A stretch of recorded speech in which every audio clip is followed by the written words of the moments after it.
All right. Good morning, good afternoon, and good evening, and welcome in to KayfabeKouncil live stream of WWE Extreme Rules 2022. I'm your host, PrettyTony, alongside, as always, the incomparable and the incredible TFJ0ker. Joker, what's crack, brother? What's going on? Two words I have never heard used to describe me, but fair enough. Yeah, I appreciate those fine words. it's all good, brother. You know, we're just hanging, we're banging. It's a Wednesday.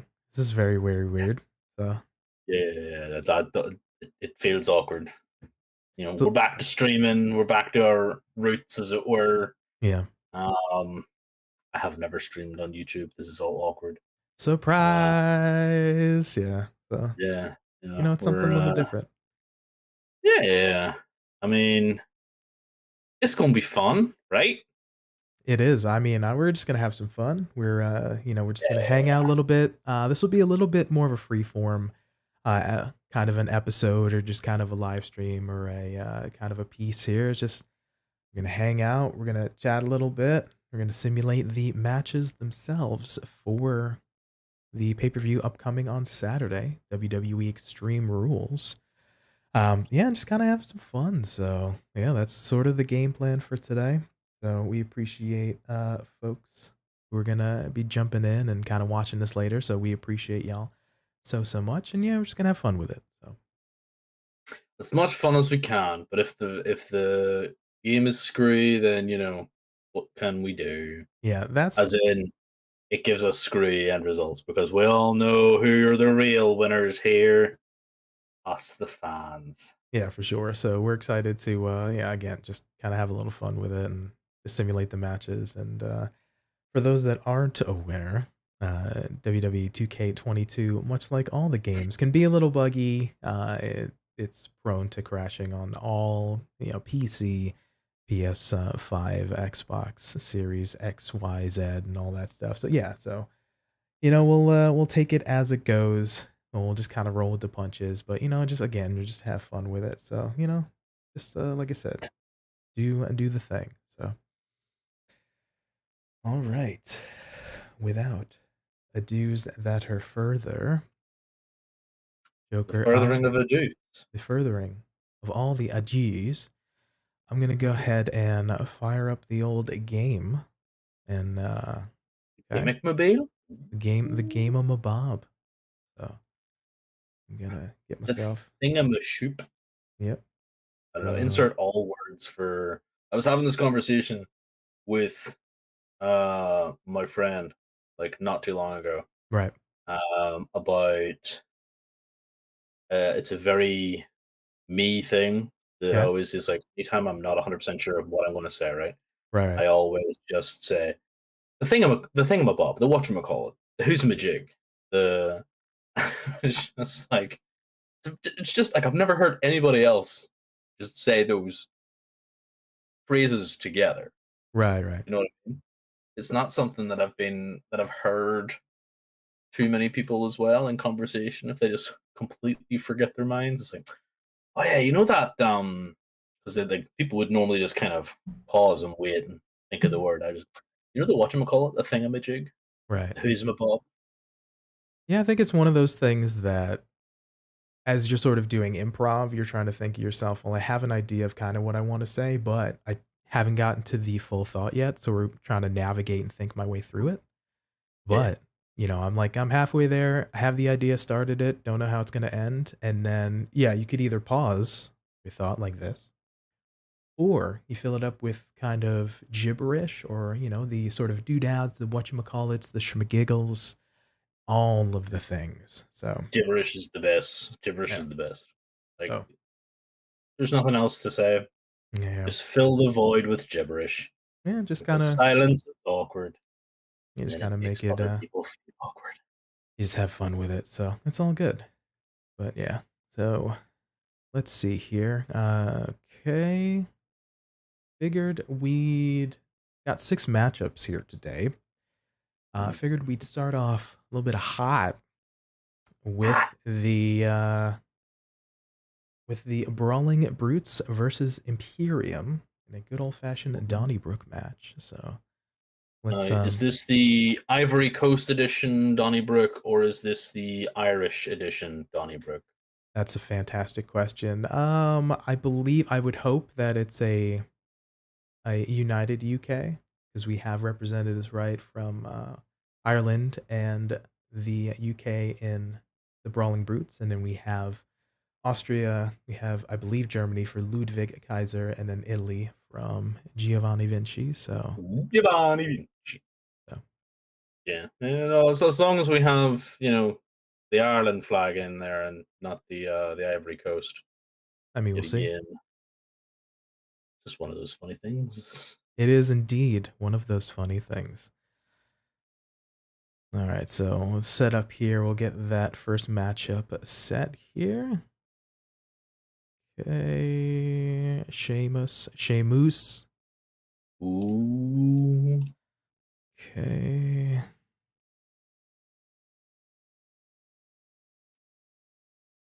Okay. Pop this out. Oh, it's getting hurt. Look at how ripped, or sorry, how tanked Ridge Holland is. Like, he just looks like a fridge with a very tiny head. Could you mute in Discord real quick? Sorry. Oh, good. No, good. I don't know why that came unmuted. All good. No worries. But yeah. And then we want, I believe it's Vulter in here, this game. Same character. Oh, you went past it. Yeah. All right, Vulter. And then I want I'll good. This is Marcel Bartel, would be his name in the game itself. It is indeed.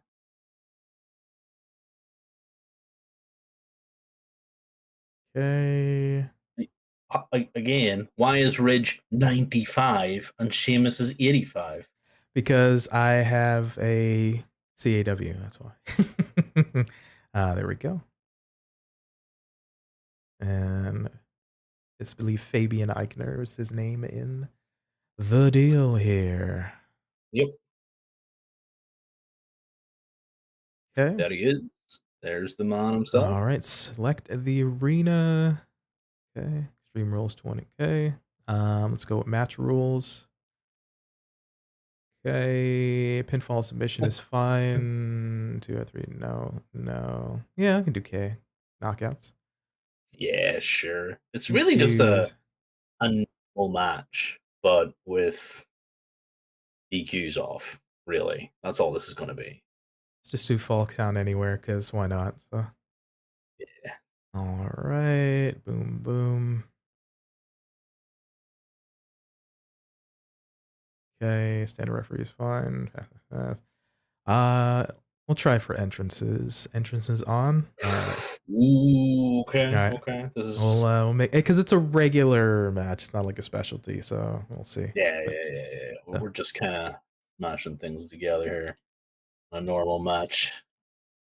I love that the Brawling Brutes, none of them have their photo. Yeah, they're sort of render if you wheel. So yeah. But you do have Imperium, just the ring general, or whatever, however he says it. Yeah. Just Gunther looks so Gunther imposing. Walter. Yeah. He really does. Although, of the three of them, now Giovanni Vinci kind of looks like he's the happiest to be there. That little smile on his face. You're right. Yeah. So happiest to be there. That's all it is. He's just loving life. Little Michelle McCool over here. So what's not to love? He's about to fight Ridge the Fridge. Yeah. And Peter Dunn Butch. So I mean, some people call him Butch and Botch. I mean, that would be more tuned possibly to Ridge the Fridge, who by accident injured Yes. Big E. Oh yeah, no, that's Butch and Botch. That's the whole So. That's the whole thing. Yeah. 2 injured Big E. We're in Nagata, Japan. Okay.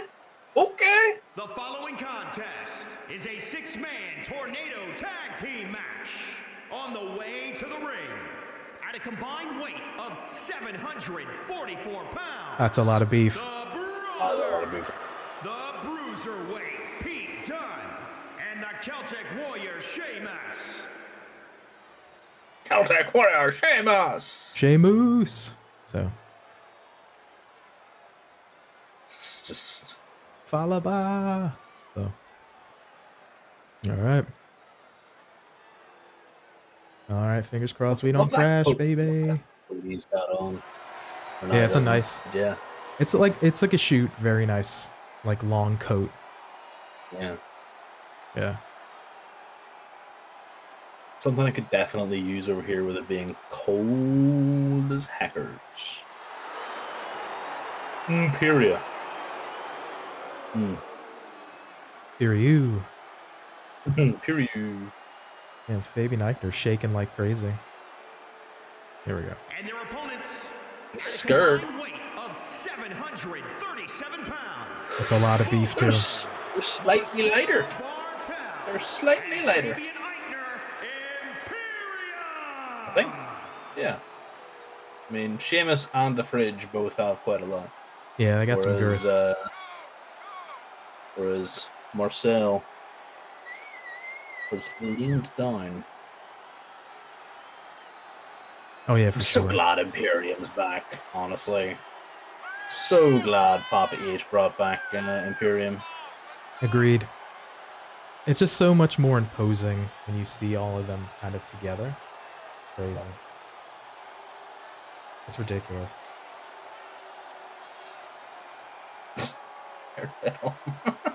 It's the whole march. And then the kind of salute deal they got going on here. Yeah. Hiya. It was a few weeks ago, there was a tweet of a kid who behind whenever they were doing, when it was just the two of them, whenever they were doing their little stand to attention there. Right. He did it at exactly the same time. Nice. It was kind of funny. It was kind of adorable. All right, don't crash. Please. Oh! We got our first crash. We got our first crash. Okay. All just right. got all the way through these entrances, and we got a crash. Look at that. Well, I kind of knew that was going to happen. It is what it is. All right, so. All right, so we know. Well, we got to see the entrances, so at least that was that. So. I think from now on we'll just leave the entrances off. That's fair. Yeah. All right, give it a second here. It's like I'm just looking at the playback, and they got within an inch of each other. Yeah, it's one of those things. Again, it's prone to thinging. So, all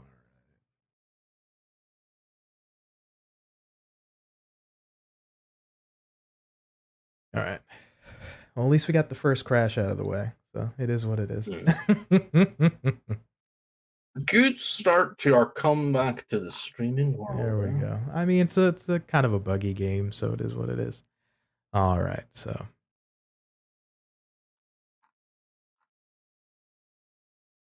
Okay. Yeah, we'll go with that. Okay, so let me just set it up again. Again. The good thing is we have tested this before, and the second time, whenever we didn't use the entrances, it worked perfectly fine. So we don't have to worry about a crash this time. Fingers crossed. No. Confidence in the technology, PT. Confidence in the technology. Okay. And then we have. Okay, we want Volta to start. Volta. There is. Big man himself. And we want go Alexander with Wolf. He was, yes, indeed, part of Imperium. That is correct. He was. All right, Marcel, also known as Ludwig. Okay, Marcel, bam, and then go with Fabian Icon. Kaiser. Yeah, it's unfortunate that it'll have to wait until 2K23 to get their proper names. All right, Arena. Okay, match rules. Okay. I wonder if we're going to be in Japan again. We'll It's kind of interesting. see. We're in Japan for a little period of time. EQ off.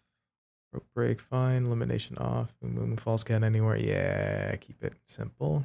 Okay, Shabamskis. All right, that's fine. Entrances off. There we go. Okay, entrances off. Okay, should be good. All right. Ooh, fingers crossed. Oh yeah. All right. That should load up. There we go. Okay. All right, we'll see. Got me fingers crossed. Your fingers? My fingers. Yeah.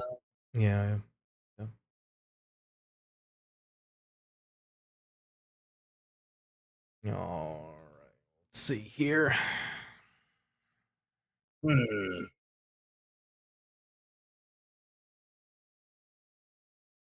It is indeed a horror show. This game can be a horror show for sure. So. Well, the horror show was that there was nothing extreme about the previous pay-per-view, so... Okay, at least there we go. We got some action. There we go. We made it past the big one. Okay, hey. Okay. All right. I love... Jeez, there's so much going on right now. Yeah, the game just doesn't know what to do, I think. Yeah. Baby! Yeah, look, just do the taunt, because you're really not helping in the situation. Yeah, there's a lot, yeah. I do appreciate that Shamo and Vulta or Gunther, are going at it, though. I do like that. Yeah, with the assistance of Pete Dunne. I think, echoing back to their NXT UK days. That's,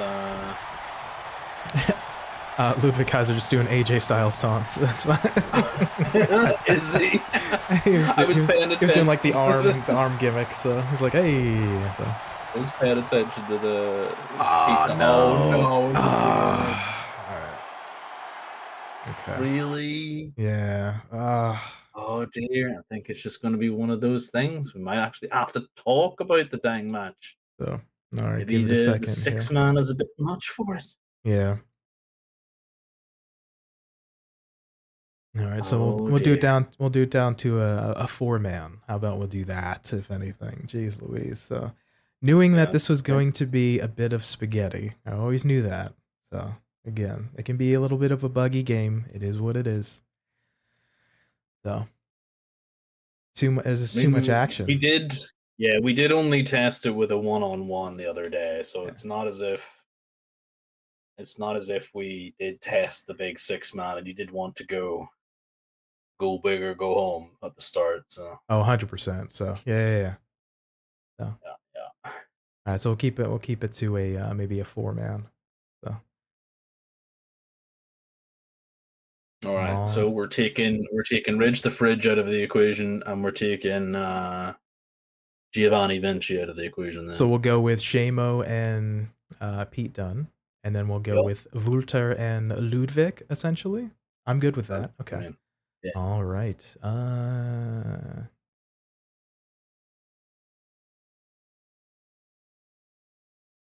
Well, what's the Extreme Rules one? Like surely Extreme Rules. It's just like like your no DQ essentially. Why not have that one? I'm sure it's we can kind of fits. We can rock with that. Okay. All right, we'll set it up here. So actually, I mean, folks can see. Switch it over to give it a second to catch up. And catch up. There we go. Okay, yeah. So Jamo Sheamus. Sheaminowski. Is this a downloaded Sheamus, or is this? No, so this is the Sheamus, but I got some updated attire for our friend there. So. I see. I see. Yes, we are. All right. Here we go. Shabam. Okay. Yeah. Mr. Dunn. Okay. Mr. Pate Dunn. Okay. Vulter to start. / Gunther. All right. So, I also don't know how I feel about it, but Yeah. Sheamus versus Gunther, Right. is going to happen on this Friday night SmackDown. They're running it back this week. It's either this coming Friday or the next one. I think it's this one because I think it's this week. It's the like season premiere of SmackDown, and then this coming Monday is like the season premiere of Raw. Yeah. So they're running it back from Wales at the Clash of the Castle, and then they've got the next day this Donnybrook match. Like Sheamus's chest. Well, I suppose everybody's chest in this match is just going to be like completely ruined. He's going to need to take about 2 weeks off. Everyone is going to need to take about 2 weeks off just to heal from the chops. Dude, it's crazy. So, yeah, we can rock with that. Okay. Entrances off. Okay, cool. Yeah, should rock. All right, let's see if this is any better. Come on, it's baby. A tag match at this point. We'll see. So, hopefully, fingers crossed. Hopefully, nothing. Fingers crossed. Hashtag. So we'll see. All right. Please work. I know this game is super, super buggy on my potato of a computer, but we'll make it work. So it better work so that we can have a match. You know what I mean? Something. Need a fucking match. Need a fucking match. Okay. Please work. Oh, a power bomb. Jeez. Shame-o.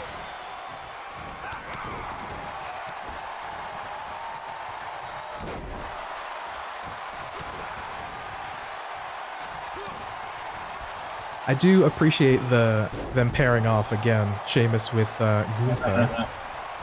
Very true. Very true. Ludwig with the Butch there. So. Oh, a wee bit of a back rake there. Yeah. It's not something you see too often in WWE, is the rake at the back. Yeah, a little bit of Jay Hunter offense right there, the back rake. Yep. Oh. That's Snake Eyes, man. What is that? Yeah, dude.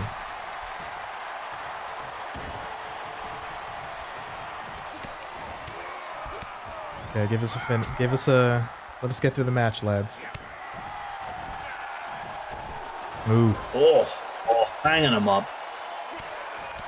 There's a severe lack of slaps, chops, if you will, in this match already. I'm a little bit disappointed. And Fabian Eichner, Marcel Bartel, Mr. Ludwig Kaiser. Oh, here we go. There we go. Changing it up. Yeah. Well, the sort of two fresh men here. As you see, Volter / Gunther and Butch have been getting beat down a little bit there. So these are not the two I would have thought would have been getting stunned. Yeah. Like, yeah. Oh, here we go. We're going for the it's Razor's Edge, which I forget the name of. White Noise, maybe? No, the Celtic Cross. White Noise is the Celtic Cross. Yeah, White Noise is going to be like the backbreaker, I think. Yeah. He has them on his back. So what two. Actually... Well. Okay then. That was quick. Do you even Well, that was unexpected. Well, there we had go. Pete Dunne and Walter out on the side here, about to start something. There's the manipulation from Pete Dunne starting on that shoulder, and then Sheamus in the background getting the pin. There you go. Man does not know how to have a banger, contrary to his later tweets. Well, we always knew that. Pete Dunne meant be gigging right now. I mean, Pete Dunne getting some color. I mean, let's friggin' go. So, there we go. Well, there's one thing we can say for certain, that's not going to happen. We had an idea that it was either going to be a short match or it was going to be a long match, but that notwithstanding, we got to the end of the match. Well, we saw in this matchup here that the Brawling Brutes came away with the victory. So, what are you thinking in terms of this coming Saturday? So, there's distinct lack of chopping in this match. Yeah. As the game wants us to believe, there's going to be a hefty amount of chest messing up on Saturday. Okay. I don't care who you are. Someone is going to have a caved-in chest come Sunday morning. Do I think that this is going to be the way of the end of the match? With the Brawling Brutes coming out on the top? Yeah, I can see that. I can see Sheamus obviously failing to get the Intercontinental title on the Friday night. Okay. And then picking up the win on the Saturday. But I don't know if he wins on Friday. Like, they don't win on Saturday. I reckon that they'll kind of throw it to the other side where Walter wants to take back the Intercontinental title. And we are continuing on with this storyline. Yeah, interesting. I feel like it'll be... Yeah, I think it'll end up being split in the sense of, like, one either Sheamus or Walter will win on whatever the Friday, and then the other team is going to win on the Saturday. So I feel like, yeah, it won't be like sort of a sweep in a sense. So yeah. No. All right. So you feel like for sure. Yeah. So who do you? We saw in the simulation that the Brawling Brutes came out on top. So who you thinking is going to win on Saturday? I like the Brutes to win. Okay, fair enough. I think the Brutes. The Brutes are the ones to win on Saturday, and Sheamus not to succeed on the Friday. As much as I want him to succeed and get the Intercontinental title for all the marbles, like that's the only title that he has never held. So right. It'd be great to see him hold that. But yeah. Okay. I think it's going to be the Brutes. What about yourself? I think it's one of those where it's tough to see because again you have that singles matchup for the IC title and then the 6-man. So again, I feel like it's going to be split. I could see the singles match kind of going either way, but I think it would be a feel good for Shamo to win. But then is it too early to take it off of Gunther? I don't know, but I'll say let me go with this. I'll say Shamo wins the IC title, but Imperium wins the Donnybrook. So okay. I wouldn't be mad at that. It would obviously continue the storyline because it would piss Gunther off to no end if he was to lose the title and then win the match. Yeah, I think if he does lose the title, the end of that match is a Gunther pinning Sheamus situation to sort of set up the fact that, well, I might have lost on Friday, but I still beat you on Saturday, sort of situation. So, okay, I wouldn't be mad at it. Definitely wouldn't be mad at it. That's fair. Okay, sounds good. I'm okay with that either. So, definitely let us know what your thoughts are on who's going to win that. All right, we've got a matchup coming here. The next one, take a look at the Edge versus Finn Balor. So let's take it here. This is an I Quit. So I feel like submission match you have to give up would probably be sort of the best fit for this. Yeah. Seemed to make most sense. All right, here. So, okay. Mr. Edge, Edgeworth, Mr. Copeland. Okay. The actor who lives on the mountain of omnipotence. I love the fact that they made fun of that in a recent promo. It's like nobody knew what he was talking about. And then Mr. and Bálor. Prince David. We can go with the Judgment Day attire. Okay. I'm gonna go with. Man needs to have some carbs. He hasn't had a carbohydrate since like 2005. He hasn't even been in the same room as a carbohydrate since 2005. Like, if he goes into the room with a carbohydrate, I believe legend says that it will disappear in his presence because it runs away. It is afraid of him.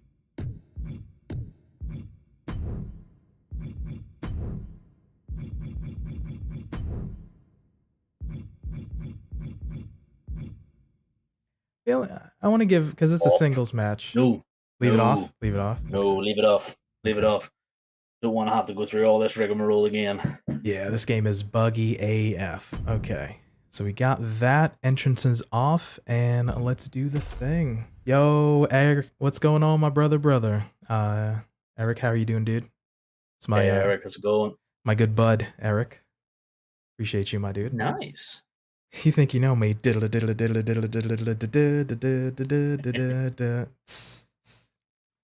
don't want to sing the Alter Bridge song, so we don't get copyrighted. But yeah.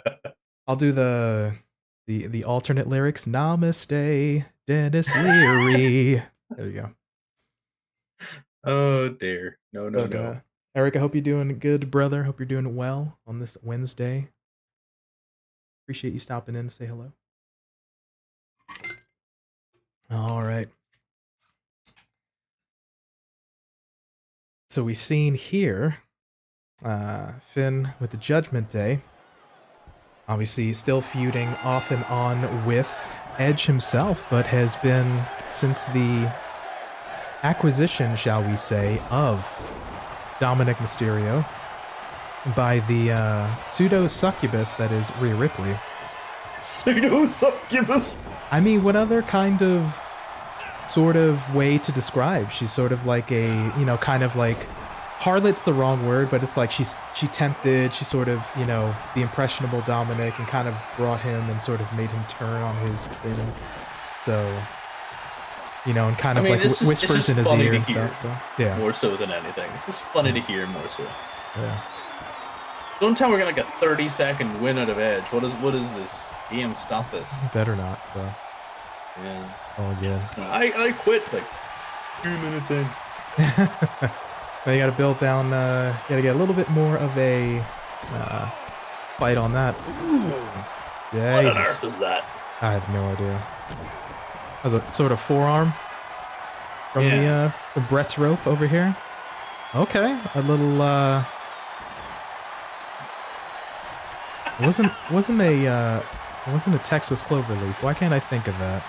And it wasn't Mahistral either. Either way, I'll think of it later. I have no idea. Comment down below if you remember the name of that move. So. It's the grasping at straws move as Finn decides he wants to go for Edge's face, but his depth perception is clearly out of whack and goes for the air in front of Edge's face. Yeah. But we see Finn here exclaiming to Edge's good friend Rey Mysterio that he's a bad father. So. Not sure. Not sure he's a bad father. Okay.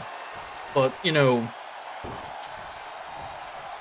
maybe having your child help you in a ladder match as like what, an 8-year-old, probably not the best way to show the world your parenting skills. I mean, I recently saw the clip of the ladder match where Dominic gets into the ring and just starts shaking the ladder with Eddie Guerrero on it. It's just like, okay. And then, you know, he's backing into the corner as a terrified little child, as this grown adult man just kind of bears down at him, shouting at him. my favorite part, sort of that clip of Dominic in there is like, I think is like sort of when he like grabs the ladder and he's just like the wide-eyed, like deer in the headlights look, like so scared, like what do? I don't know kind of thing. Yeah, it's crazy. So Finn is crushing this, by the way. yeah, dude, he's just going. That's a second rope break. That's saved. Mr. Edge over here. So. Going for the same move a third time. Why can't we think of this move? I don't know. It's a modified cloverleaf in a sense. So yeah. It's the modified Dublin cloverleaf over here. Double clover. Because it ain't the Texas cloverleaf. But. Is this Randy Orton? That was a long rest hold right there.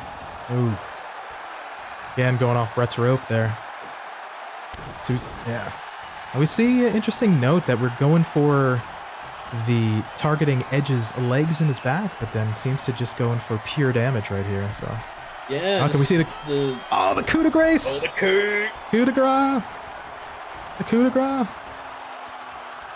Dude, if I'm looking at Finn's health, man, I don't know if this is a perfect or a no damage, but hot dang, this has been all Finn. Yeah, this is Don't crash. No. Crash. This is a crash. Right here. This is another crash. Come on. Like we said, this game is super buggy. So Finn was just winning too hard, man. It was just like, no, can't have the Irishman win. Vince is still in charge of 2K22, and just yeah. All right, give us a second.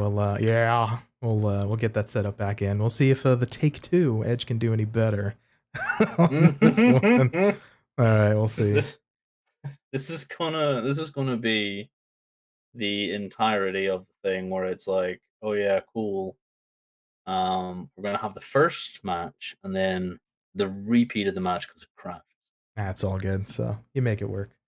We all knew again. 2K22 is a very buggy game. It is what it is. So we're just having, like we said, we're having a little fun. This is a little loosey goosey. We'll see how it goes. Okay. All right, we're getting set up here again. Okay, we can switch over for you beautiful folks here.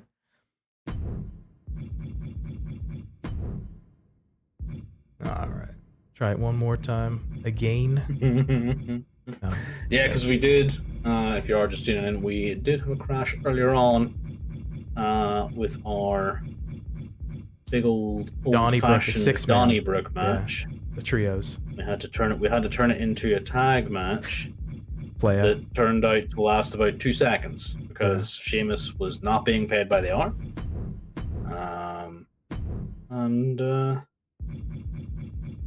He just decided he wanted to pin Ludwig Kaiser. So yeah, they're like, we're hitting the go home, brother. He was just scared of Gunther. That's the story. That's the kayfabe right here. Scared of Gunther, pinning his little buddy. But that's pretty much it. It's like, yeah, we want to go out and get dinner, so hit the finish, brother. Don't kick out. Need to get some drinks in here, lads.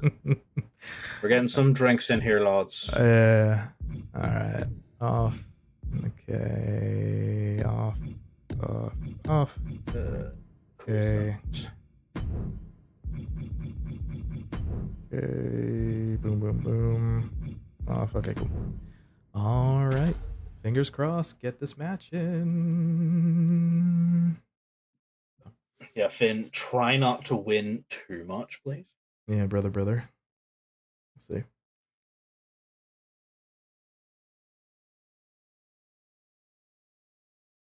Do you think that's all it was? Just DKM in the background going.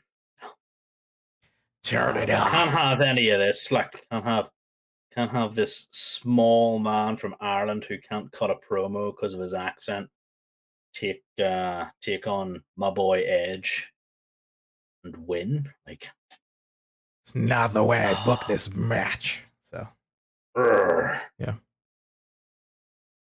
Just the manly grunts. Yeah, basically. So. All right. Pick two. Fight. Okay. Can we get some action here? All right, let's see. The first fall Finn. almost went to Edge. Excuse me, almost went to Finn, but we'll see the second fall.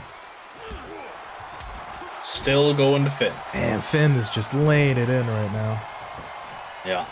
And this is how this match is going to start. This is legitimately how this match is going to start. We're going to see Finn just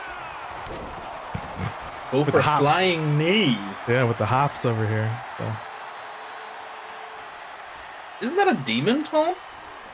I mean, he's channeling all the anger and the anguish he has for the former leader of the Judgment Day.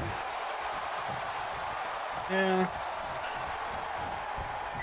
Didn't he technically lose to him whenever the Judgment Day took on Rey, AJ, and Finn? Right, that was Clash at the Castle. They had that tag match, I believe. Yeah. No, it wouldn't be Clash at the Castle. It was the one before it was in that. Because Edge has been out for a while. Got you. So then, I'm trying to remember what the pay-per-view was beforehand. But yeah, they had the tag match with Edge and Rey versus Damian and Finn.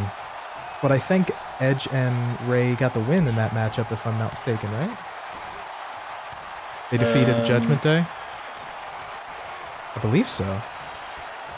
You And know, then I can't remember. And then that's where Dominic turned, I think? Yeah, Dominic did turn. Yeah. Dominic did turn at that point. Yeah, that's where that part happened. That's where the Dominic turn happened. Yeah. But I mean, before, whenever it was it was Finn, AJ, and Rey in the beginning versus Edge, Rhea, and Damian. Oh, that like 6-person mixed tag? I think that was maybe at like SummerSlam or something? Yeah, because it was like Liv Morgan, Finn, and AJ. Yes. It wasn't Rey at all. No, you're 100% you're right. Edge dialing it up, borrowing a move from his friend, his former partner, Rey Mysterio. And he is doing an awful lot better this time. Yeah, for sure. Got a finisher in the tank. We got buttloads of damage onto Finn. Yep, going for the crossface. Oh. Finn is done for. Yeah, we'll see. It looks like maybe a little Anaconda Vice going on here. What? Finn? Like, just reach out and reach out and touch. Yeah. Get a little rope break, brother. Yeah. Oh, another Anaconda Vice. Who is this man? Is this Randy Orton? What are these rest holds going on right now? Yeah. Remember, it's a submission match, brother. Yeah. I know, but still, like. I was gonna say, if he went for a third time in a row, I was gonna like get super bent out of shit. The game is bugging out. Like, yeah. Who are you? The kid version of me back in the day, of finding one move that I can do and sticking to it. Oh. Yeah. We all did that. Cannot deny it. Whenever you were a kid, you were playing fighting games. You just button mash. You always find one move to go to. You would always repeat that move. Yeah. It's definitely a modified. This is a modified Tequila Sunrise here. That's what it was in my mind. So. Okay. Ooh, careful there, bud. Bit of a bit janky going on there. Yeah, it's fine. Ooh, that flew. Did he? Edge busted wide open. Yeah, that's busted open. Yep. Ooh, Edge getting color in this match. He's blinded. Oh, misses the coup de grace. Misses the drop kick. Wildly missing for the drop kick. Whatever that was as well was a just slow-mo. Missile forearm. No, I don't know if you can count that as a forearm. I think it hit him with the shoulder. Something. Oh. Slow-mo. What do we got going on here? My potato of a computer. Oh, we got the shotgun dropkick coming up. Ref. Oh, the John Woo shotgun dropkick. In the drop zone. Is Nope. just getting in the way. Oh, Sling blade. got the nice ode to Tanahashi right there. The basement dropkick as well. I hate. Is he not? Just walk right around him. All right, Finn going to the top. Gras? Oh, coup de There we go. grace. I hit really low. Yeah. Ooh, I hit really low. Okay. Is that up? And he's setting him up for the 619 yet again. Oh, again, Oh. doing shades Wait. from his former partner, Rey Mysterio there. All right, Edge setting up Finn something just big. get busted open as well. I can't see. Oh, As a crossface, a little immediate rope break. label lock, taking a page out of his former opponent, Daniel Bryan. Go back to that Anaconda Vice. Just reach out and touch the rope. Reach out. Oh, Finn. come on, Finn. Then tapping out with Edge getting the victory. All right, Disappointed, man. Disappointed. we see Edge pulling out all the greatest hits from Enemies and Friends of 4.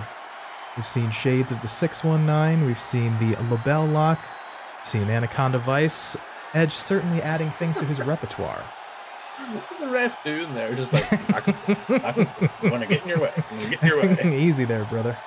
Gotta watch out. All right. And then we see ultimately what sealed the deal, the Anaconda Vice. All right. Yeah, I mean, if at first you don't succeed, try another 5 or 6 times on that one move. And then, yeah, maybe you'll get it. As we saw here, I think that was like the 6th time he put the Anaconda Vice on Finn. You just got to keep going to the well. Yeah, it never dries up. Apparently, it just never dries up. So. Oh my god. All right, well, Edge taking away the victory in this instance here, submitting Finn Bálor here, but we see it play out in Edge's favor. Who do you see taking the victory on Saturday, Joker? See, this is kind of hard because they did take the win at Clash at the Castle, Edge and Rey. At least I believe they did. Kind of forgetting now. Did they? Right, hang on. I think we got to find this out. Okay. Clash the Castle matches, because I'm forgetting what they were. I feel like that was, I feel like they had the tag match at Clash of the Castle. They definitely did, but I just can't remember what order it all happened in. You know what I mean? Fair enough.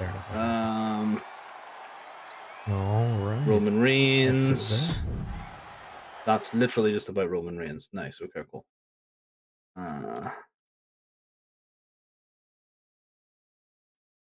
Just give me the results of the entire thing, please. Yeah, I'll try to look it up as well. Edge and Rey Mysterio defeat the Judgment Day. So yes, it was afterwards. That's fine. Copy that. So I feel like this way.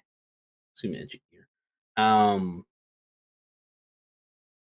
The Judgment Day has been sort of building up, and it will actually be the opposite direction this Saturday, Okay. where we'll see Finn take the win over Edge. Okay. I don't really think we need to continue this storyline with Edge anymore. In terms But I of could Edge be, and Judgment I Day? could be wrong. Yeah. Okay, gotcha. Like, I don't know. This is an awkward one for me, really, because I feel like I have seen enough, Okay. and I want to head on to the AJ stuff. All right. So that's kind of why I'm like, Finn will put this down, and then there'll be a sort of intersection where we see more of Rey maybe start to go off the rails. Okay. Because obviously he had that altercation with AJ where he was tending to his son. He was trying to tend to his son, and he cost AJ the match. He wasn't there to help tag, and AJ pushed him away, and then AJ got lynched. So Ray might be in a position where he's too worried about Dominic, might even cost Edge the match, Mm, and it might start a little bit of a feud between those two. interesting. And then we'll circle back to the Dominic stuff with those guys later on. Okay. I'm just not feeling the Ray crisis of fatherhood angle anymore. I wasn't before, and it, time to cook. I'm still not feeling it. So please just take it away. Gotcha. So you're feeling Finn Balor to win in Yeah. this one. Okay. Yeah. I mean, I feel like it's interesting. Like I'm in agreement. We're at a sort of a crossroads for that. The sort of winding down of Edge feuding with the Judgment Day. Because he's had his match with Damian Priest. Now he's having his match with Finn. But then we're leaning towards Finn it looks like it was going into program with AJ, sort of storyline with that, and then Edge kind of be done with this, and then I'm sure he'll figure something out to feud with. So I don't know, man. I feel like it can go either way. I feel like Finn could benefit more from winning over Edge than Edge can win from defeating Finn. So I'll go with Finn as well. We'll take the victory this coming Saturday at Extreme Rules. Legitimately feel like that's the way that's going to be myself. All right. So we saw the simulation go for Edge, but we are both in agreement that we see Finn Balor taking this one. So, and remember, I do have the ear of TK, but Paul and I have not quite made that sort of rapport, so he's not given me the results quite yet. All right. Well, we'll see this coming Saturday what's going on. All right, on to our next matchup here for the Women's Raw Championship. Bianca Belair and Bayley. A ladder match. All right. And, while PT is getting this set up, just let us know with the matches that has happened and the matches going forward, who you think is going to take the match, why you think they're going to take the match, and, if the simulation was accurate, or if you think maybe PT or I have the better opinion on who's going to win, especially coming up to these next fancy some matches, especially for the titles. It's going to get interesting. Yeah, we'll see for sure. So, all right. Entrance is off. Good. Okay, let's just take a look at the rule set. It's just a ladder.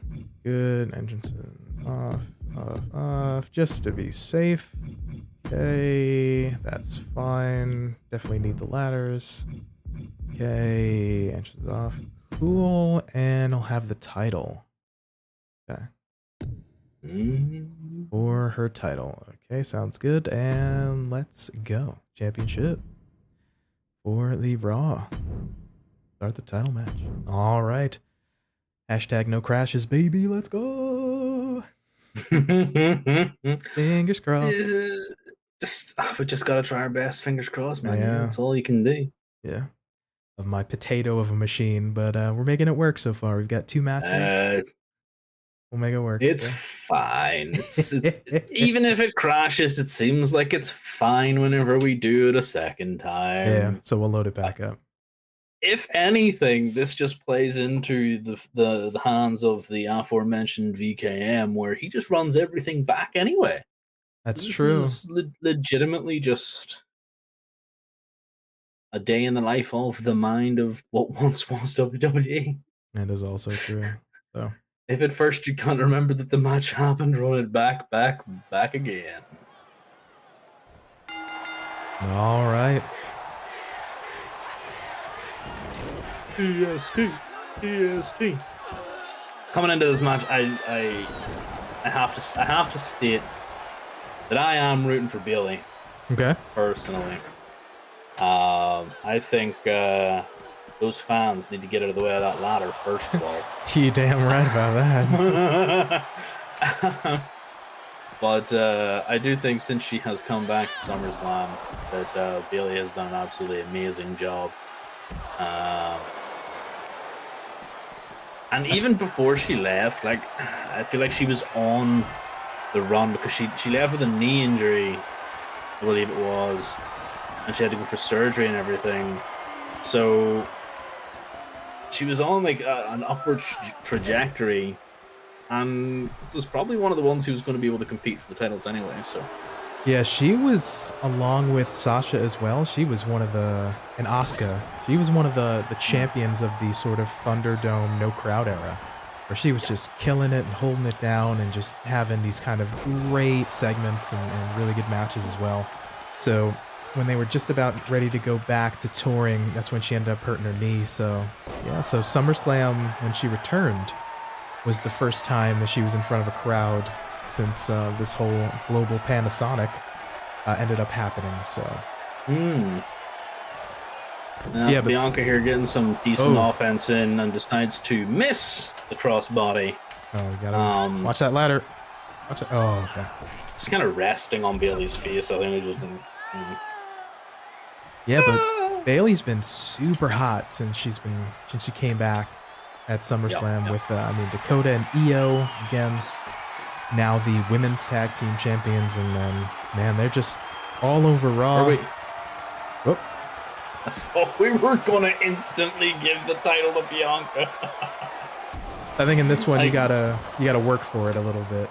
Yeah, you gotta work for it a little bit. So yeah, the Damage Control themselves have been in quite a lot of those segments, especially on Raw.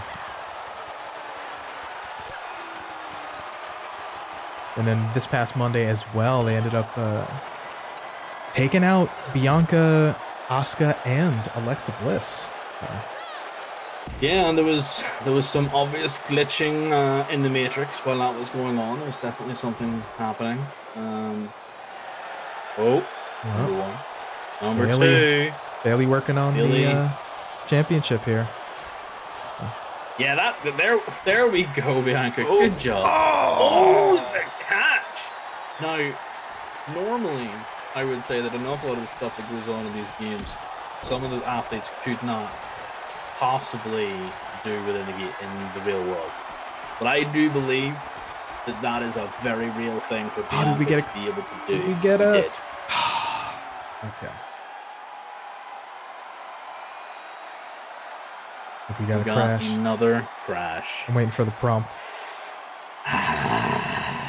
Well, it is what it is. Like we knew this was gonna be a thing. Yeah. Okay. Yeah. It's just hanging out. Yeah. All right. Let me see here. Close it out. So, while we are getting things sorted for a repeat performance. There we go. Please be sure to check out our shorts as well. The shorts, PT puts a lot of work into them, and the nice little clips of our quick hits from the end of the show, and some of the funny moments we found throughout the world of sports entertainment and wrestling through the week. So yeah, we do appreciate. Please do check them out. And let us know what you think. Yeah, we do appreciate everybody who's checked out the full-fledged episodes as well as the shorts. It's been fantastic response, so thank you everybody as well. So cool beans. Okay, let's fire back up again.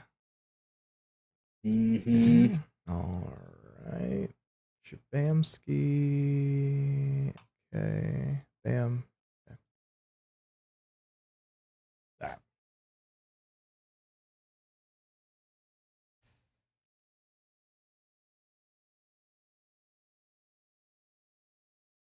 What have we got left in store for us? So we have this Bianca Belair and Bayley ladder match for the title. We're not including Damage Control and Asuka and Alexa because we don't want the game to crash, Certainly not. Then we have Drew McIntyre and Karrion Kross is our next match. Matt Riddle versus Seth Freakin Rollins in the fight pit. We're not going to have Daniel Cormier as the special guest referee because we can't have Daniel Cormier as a special. We can't have sort of like guest referees. That would be fantastic. Yeah. Because if we can That would have be like, great. yeah, if we can do a guest referee, I would have totally got a CAW, 100%. We just have to import Daniel Cormier from any UFC game, because Basically. otherwise I'm not accepting it. Like, you have to import him from a UFC game so he gets involved. Then to round things off, we have Liv Morgan taking on Ronda Rousey as the very last match. So some matches to look forward to. Some results to be expected, I'm reckoning, from some people for some matches as well. I would surmise for sure.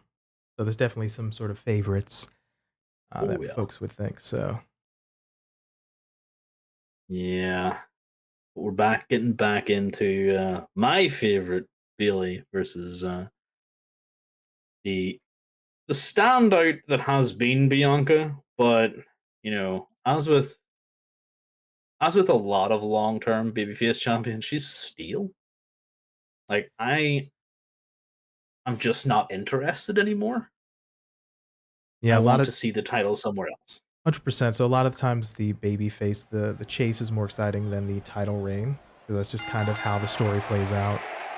But it's one of those where, not exactly, but the shades of the John Cena-esque thing. She just keeps winning at every path, and maybe that's in part due to just not setting up opponents or kind of having the right storylines to it. I don't know what it is, but yeah, it's one of those where it almost feels like it's sort of time for a change.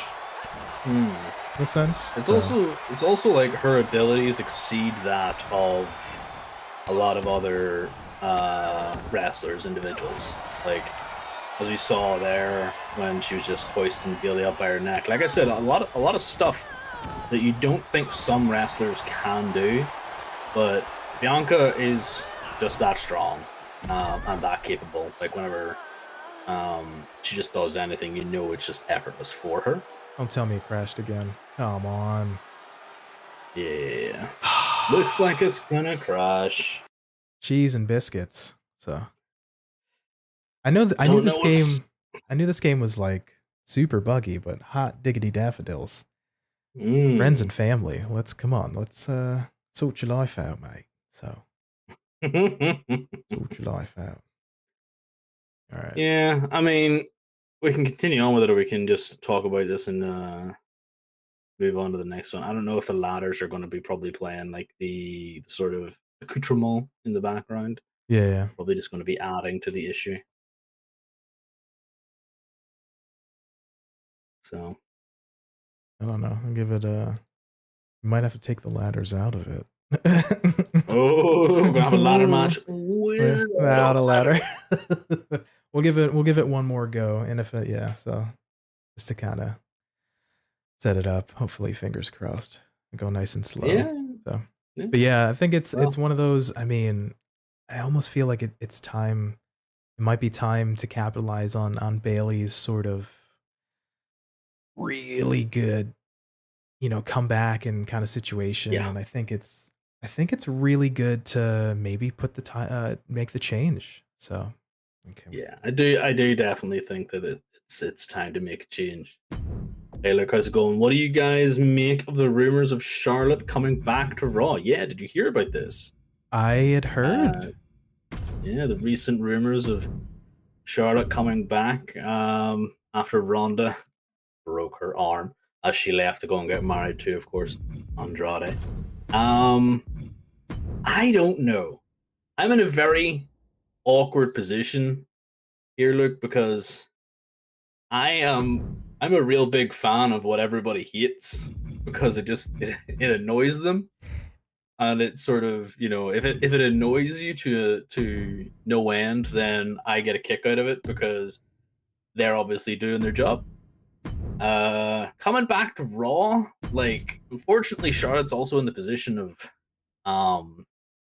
she seems to always have to gravitate around the championship, and I don't want her to immediately do that, because if she's coming back to Raw, then she's hovering around Bianca's championship, not Bayley's, and that would make me sad, Yeah, it's one of those. Yeah. Charlotte's, kind of a big deal. Obviously, previously she's away at the moment, but yeah, I heard rumblings of she could be potentially coming back, maybe as a surprise at Extreme Rules, or relatively soon. And I'm in agreement with you, Joker, that it's one of those where if she comes back, you feel like she'd want to feud with Ronda to kind of get that payback. But then also, she would also just want to be in the title picture right away. So it's a tough thing. I don't know. I mean, I feel like with her taking a little bit of time, we've gotten an opportunity for other ladies to shine. But I don't know. I feel like if she can be a character that's not immediately thrown into the title picture, I think it would be good for the division at the moment. So. Yeah. But also to your point, there was a period of time where there was a black hole of there was nobody there for Bianca as well. Like, there was nobody there to really be competitive until we had this whole damage control thing come back. Yeah. So yeah, she'll be fresh competition. It'll be good to see her back in the ring because she is very athletic and very, very fun to watch. But I definitely think that if she is to come back, she'll be coming back to face either Ronda for her title to get the redemption for the broken arm, or Bianca for her title because she wants to steer clear of Ronda. Because to be honest, I'm pretty done with Ronda. So her coming back to Raw means she's coming after Bianca. Have Charlotte come back, but just have her not immediately go into the title picture, I guess would be my answer.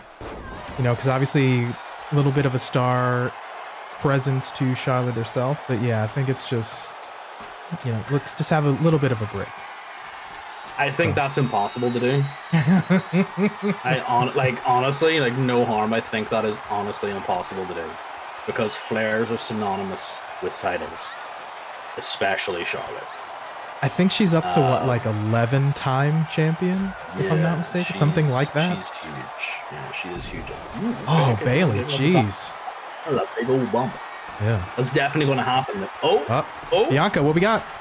Oh, the L on the back too. Jeez Louise. Don't just stand there. Come on, climb that tree. Yeah. I mean, ladder, but climb the gimmick. Either way. Yeah, I feel like, again, just good to have Charlotte back. Give me a little break from the title. So. I think we've had about the longest break that she's going to have from the title as she went off to get married, dude. Like, as much as I agree with you, it's Charlotte Flair, and she's not taking a break from the title as long as she's on TV. Yeah, she'll either be the champion or be chasing the champion, or banging on that she's not the champion. So. Yeah, pretty much. But yeah, Luke, appreciate the question. Hope you're doing well today, friend. Yeah, you definitely started a little bit of a debate there. Yeah. Ooh, you see these ladies fighting tough.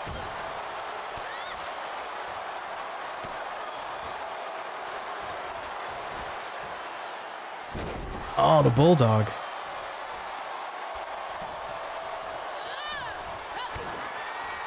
Well, here we go. What do we got? Oh, the Rose Plant. All right, Bayley. Here's your chance. Let's go, Bayley. Oh, she's thinking twice. No, she's going off the top. Oh, what do we got? I'm going super set. Oh, did she? I don't know if she hit it. Didn't get all of it. She missed it. Didn't get all of it. She missed it. What was that? 2K, come on. Yeah, brother. At least this isn't 2K20, because I heard that one was just all sorts of awful. But that was awkward. It's the ladder. It's the ladder gimmick. We'll give it one more go, but just I guess a regular match. So, yeah. Yeah, I think from now on, though, we should give it 3 strikes and you're out. We'll just talk about the match because these resets are a wee bit too much. All right, so do we want to shift from here and go into the next match? Okay. No, we'll do a singles match just to finish. Like we may as well because we've spent a lot of time on this. I'd rather watch them do it. But three strikes and you're out, and then after this match, let's face it, we don't want a 6-hour trying to figure out how to get Bianca and Bayley to fight. Yeah, no. Again, for those that aren't familiar, 2K22, it's a bit of a buggy game. It tends to crash quite often. So, like I said, we're having a little fun with it, and we're making it try to go as best as possible. So, found your channel recently from that LA Knight bit, and I will admit I miss LA Knight being LA Knight. Yeah. Definitely agree. Like we were talking about the shoes of a champion earlier on. I miss LA Knight being LA Knight. Miss LA Knight being Eli Drake. Miss LA Knight not, or miss LA Knight just being in the ring. Just he's definitely something I'm looking forward to. Unfortunately, we're probably not going to see him this week. More so next week. But yeah, I'm not going to stop going. In the hallways anytime. I appreciate you, Luke, finding us, and I hope you like the LA Knight short. We had a lot of fun with that in that discussion, but yeah, we you can kind of tell that the sort of Max Dupree character wasn't like, or at least seemed like he wasn't full-fledged into it, but he seems a little bit more kind of comfortable and confident in that sort of LA Knight, Eli Drake kind of sort of him being himself type of thing. So, yeah, I think I'm in agreement. I don't know if we'll full-fledged see Max/LA this coming week on SmackDown, perhaps, but I feel like maybe like next week we'll see him and have a segment and stuff like that. So, but yeah. I think it'll be good. It's something that we talk about in the show itself, that we want to see the wrestlers, want to see the performers succeed and have a storyline that they can feel comfortable and confident in and really sink their teeth into. And again, at the end of the day, we want these guys and these gals to be successful, and maybe changing it up back to LA Knight where he seemed a little bit more natural. He seemed like he was more comfortable. Maybe that's just what he needs. Let's face it, there's only room on the mic in WWE for one Dominic Mysterio, okay? One awkward promo at a time. He's getting better, by the way, but I'm still awkward promo after awkward promo. Well, speaking of Dominic, this harkens back to, I think this was the last full episode we did where we were talking about guys like Daniel Garcia, guys like Wheeler Yuta, these guys that maybe haven't done a ton of promos, that may not feel super comfortable speaking. You got to get reps. You have to do promos. You have to be out there to be able to do it. So the fact that it's just especially in front of the bigger crowds, because that's definitely something that obviously Wheeler Yuta and MJF have had, like the series of matches out in the Indies before AEW, which has been documented by MJF himself. And it's just one of those things that you kind of look at and go, well, Dominic really didn't. So yeah, he was just maybe trained a little bit with like Lance Storm and did some stuff in the PC and was like WWE right away for Dominic. Lance Storm is definitely not the person you want to be teaching you promos at the very least. No, but his Lance Storm Wrestling Academy, he's phenomenal in terms of graduates and kind of getting a solid foundation in terms of getting started and getting trained. So, I mean, that's one of those things too. Like, you want to have maybe work with a lot of different people, right? Maybe work with Lance and maybe spend some time with folks that are familiar with the lucha style, and maybe, folks that are familiar with a little bit of that snug, either the English or the Japanese style. Again, more well-rounded, more things more things in your toolbox is better. For him, it's mostly him not doing too much in the way of wrestling right now. Get him in the sort of room with the likes of LA Knight, or the big dog Roman Reigns. Somebody who can teach him how to do a promo right now. Give him Paul Heyman. Like, I don't really care about his in-ring work right now. Okay? But this sort of like, they have to be training inside and outside the ring. We can't just leave their training to that one time that they're on a week. 100%. So. You always got to continue to learn and get better. So. Jeez. This is yeah.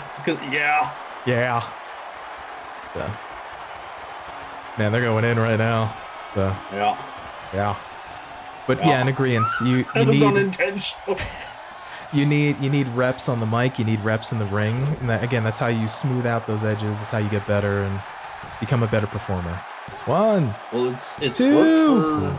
It's worked for Bianca. Like, we had this conversation a couple of years ago when Bianca was still in NXT. I was really hot on her in-ring ability, but her promos were awful. Like, and you did not like her promos at all as well. I remember having the conversation. He was like, "Yeah, but she can't talk." I was like, "Yeah, I don't think it matters right now. She can bench press people over her head." Yeah, but I think even the promo she did this past week on Raw the other day against Bayley during the contract signing, Bianca felt a lot more comfortable.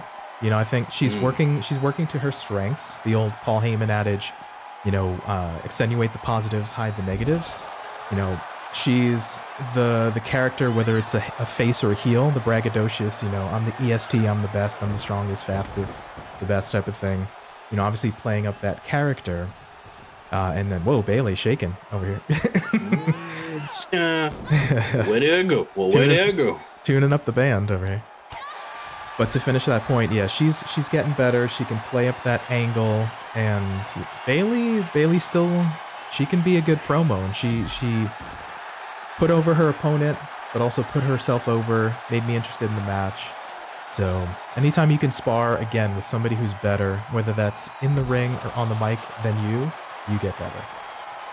Yeah, I feel like the promo that Bianca did was a little bit better, and like you said, she has sort of not hidden the negatives well enough, in my opinion. Like, her cadence, her choice of words, her pitch.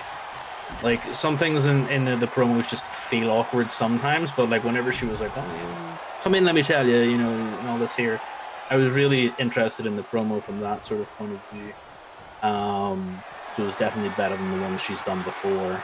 But whenever she gets really high pitched, this is interesting, by the way. The kendo stick.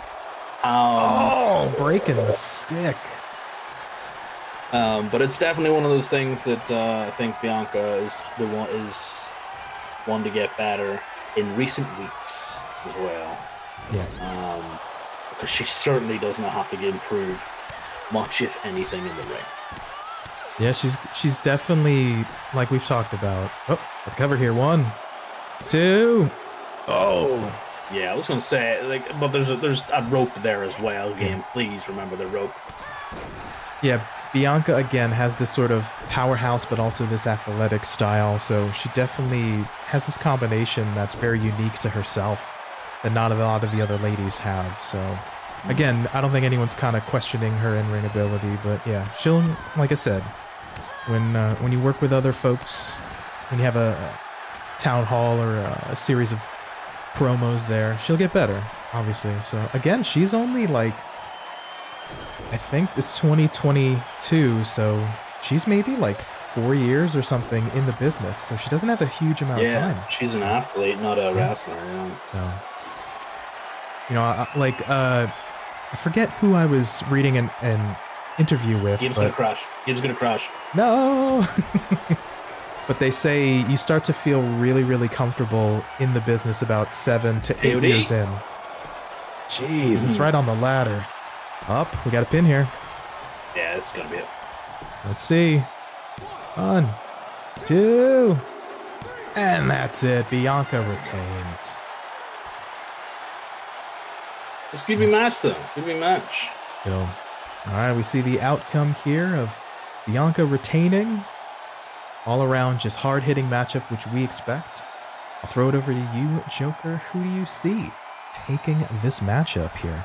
Absolute reverse of the outcome here. It's going to be Bayley, just because it's time for Bayley to win. I don't think you can have Bayley lose this match and keep Damage Guitar on the TV.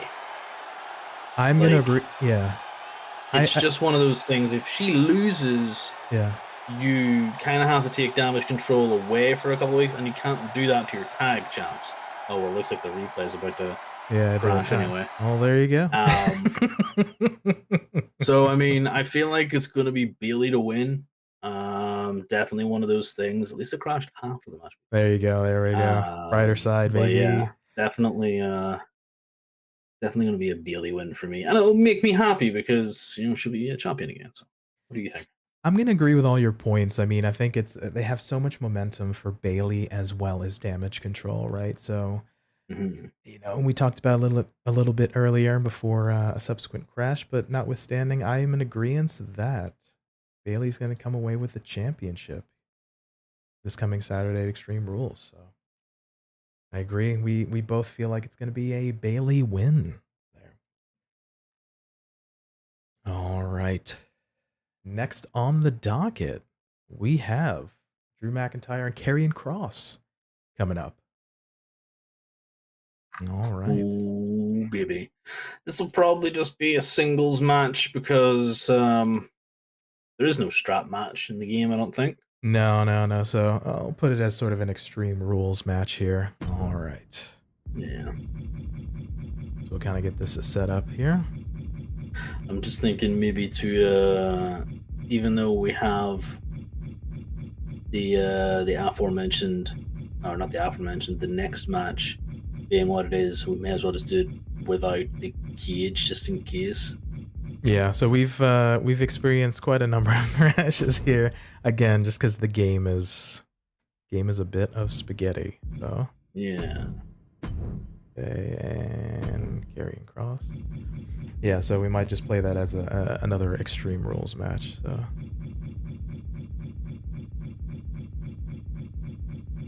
because again, this game being what it is.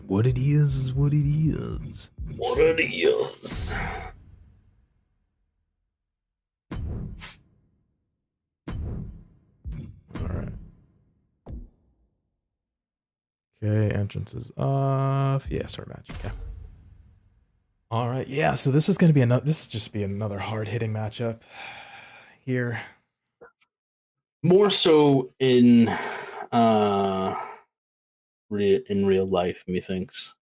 Oh, there should be some technicalities to this one, but I do see some big old hits coming for this match. This is one that I'm looking forward to seeing because this is Karrion Kross's real in-ring re-debut, as it were.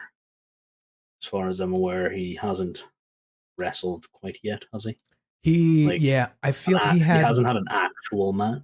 He had one return / re-debut, I think, against Drew Gulak, but yeah, this will be That's not a match. It was a total squash. But this will be... Yeah. It's pretty much his... It was barely even a tuner match. Yeah. It's like, your name is Drew, I want to kill Drew McIntyre, so I'm just going to kill you instead.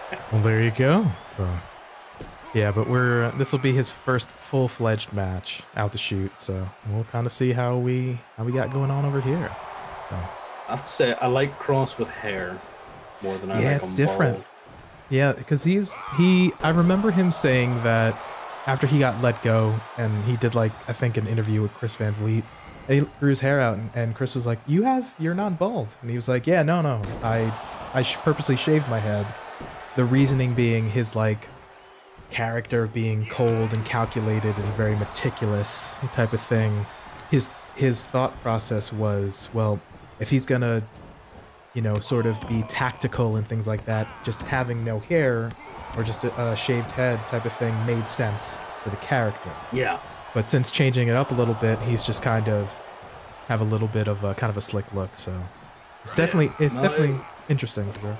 I remember hearing that interview, and I was just like, man, I'm just like over here being bald, losing my hair, and you can just purposefully shave your head to be bald, like, and then grow it back and have an absolutely amazing head of hair. Like, please stop it. I mean, it's kind of part of his gimmick, but hey, you know, it's one of those. I really don't care. If I'm perfectly honest with you. It's just stop trying to come into the pain that is the world of the I'm losing my hair world. So I have to forcefully shave my head so I don't look awkward. When you can have an amazing head of hair. It is what it is. So he's have an angrier resting face. You don't need to be bald and put us all, you know, in this box where bald people are probably more evil. Yeah, well, you know what? He's enjoying it now, having a little bit of that again, like we said, a little. Oh, come on, friends and family. Ugh. Cheese and biscuits. Yeah, we're having no amount of luck tonight. No. With this program. Program is literally killing me right now. Making it work. Oh, we'll give it one more go. We'll try to give it. Let's say 3 strikes. You know, okay. This is only the first strike. First attempt. So, again, appreciate everybody's patience. This game is relatively buggy, so it's very prone to crashing. So, yeah. All right. Yeah. Get it back up. And then after this stream, I'll look more into the settings on my end as well. I turned down a lot of settings.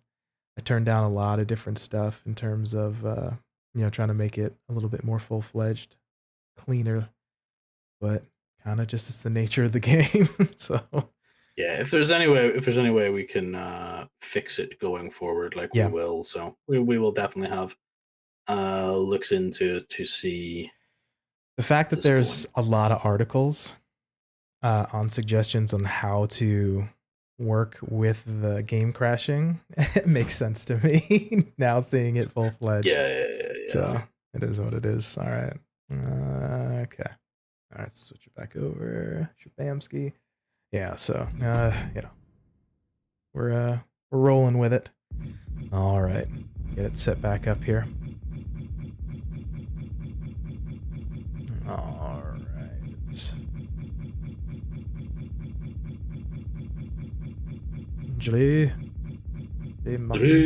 McIntyre. You guys think the Kross goes into feud with Roman after Roman slaughters Logan Paul? It's a very interesting question. The Karrion did make his thoughts known that he wants to go after Drew and Roman. But this is only being Drew's Karrion is his first feud is with Drew, so I feel like we should leave some space, maybe? Yeah. I feel like whenever we had that sort of introduction, the reintroduction to Karrion, Scarlett went up and put the hourglass on the ring apron. I kind of personally interpreted that as your time will come, because like, you know, I am coming for you, right? But I will sort of let you know when, that kind of deal. That was my personal interpretation of it, because then him going straight into this Drew McIntyre bit, who people are kind of attributing him to now being placed in a more gatekeepery role now that he's failed a few times trying to beat Roman. Not for nothing, has obviously been part of the story to keep Roman strong, to keep him the double champ, as it were, the head of the table, the big dog, the King Oos, or whatever else name he wants. So it's one of those things. I definitely think he will fight Roman, but I think after Logan Paul, there is probably going to be one more person before Karrion Kross. I think that's fair. Yeah, the whole notion of Logan, I think because it's happening in, I think it's Crown Jewel. Yeah, because it's not Super Showdown, it's Crown Jewel. Yeah. No, it's Crown Jewel, yeah. It's because part of those Saudi shows is the Crown Prince has requests that they want to see certain folks. So that was sort of requests because apparently Logan is kind of huge in terms of popularity in the country. Social media megastar, dude, yeah. So that's why I guess they set up the match because that's what the Saudi Prince wanted. That notwithstanding, I'm in agreement that I feel like after Logan, we'll end up having probably a Survivor Series will probably be the next pay-per-view, roughly. I would venture a guess. November pay-per-view is going to be Survivor Series because that's the one with the... Well, Survivor Series is actually going to have War Games. Right. So it won't be a title match. And we can nearly guarantee that it's going to be the Bloodline. So there won't be a title match at next month's pay-per-view. Regardless, it'll be... So it'll probably actually be the Bloodline and Karrion Kross versus Drew and some of the faces. Interesting. Yeah, so I feel like, and then the next one is like a B-level pay-per-view in December. But like it's not a big one. I don't even know. I think it used to be. Did it crash again? Come on.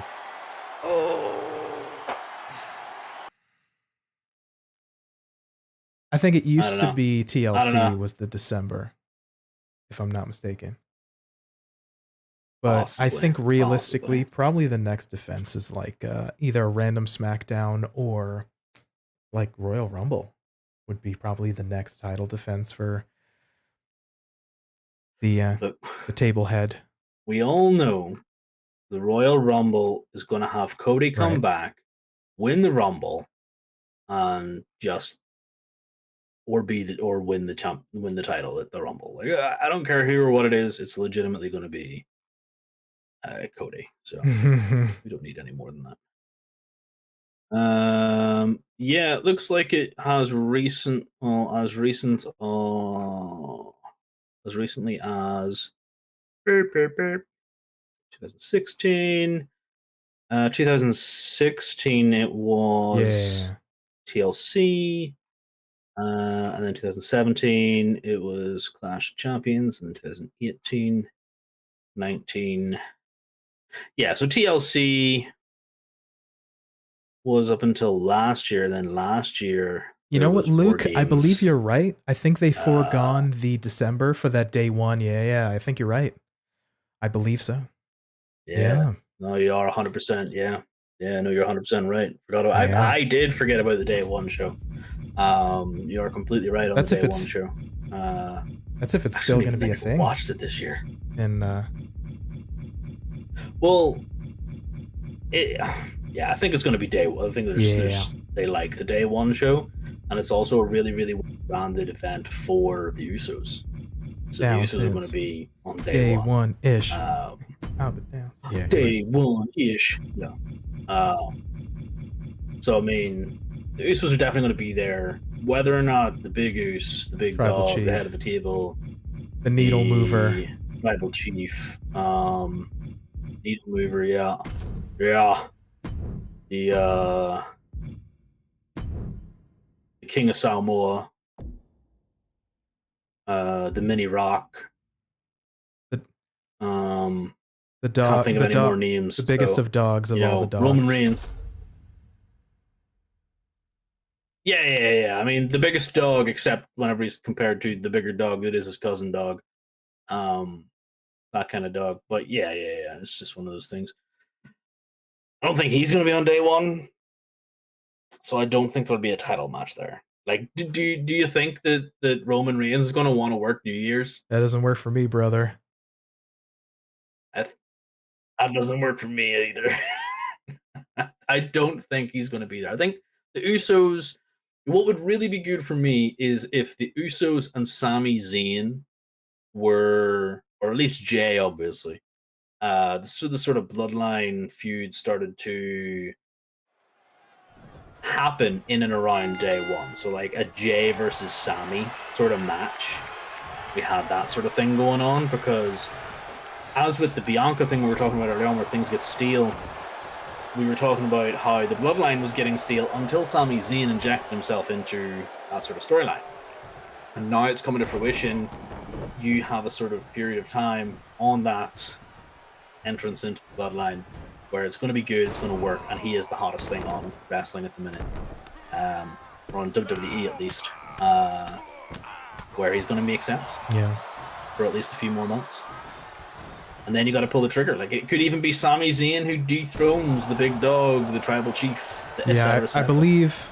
But to answer Luke's question, I think it's one of those we'll get through the match with Logan Paul, and then most likely either day one or Royal Rumble's the next title defense, I would say. Yeah.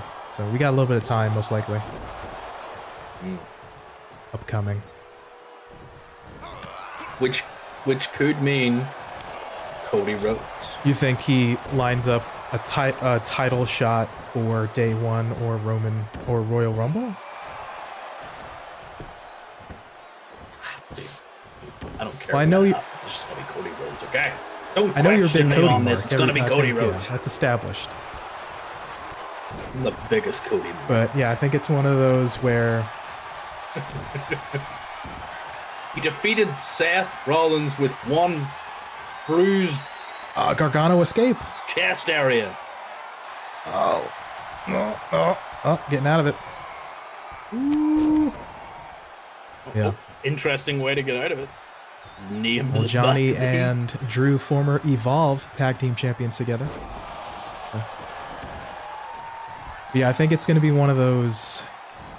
Yeah, we'll see, but I don't think it's going to be immediate after Crown Jewel in terms of the next defense for Roman. So. Oh, Future Shock. Well, it's just one of those things that it's. One. I love. Two. It's one of those things we gotta look for as well. Yeah, that was never gonna be the finish. He hasn't done the Claymore. He's not gonna end on not a Claymore. Are you kidding me? Yeah. Even in. Oh, he's dialing it up. We need the 3, 2, 1. Oh, here we go. Speaking of Shalp here. There we go. It's a finish. Now we get the finish. 2, 3. There we go. See, that's how you finish a match, PT. You gotta give Zooms the people in what they want. on big hug. Gotta give the people what they want. Oh no, you're right. They do the hug and they zoom out. Yeah, you're right.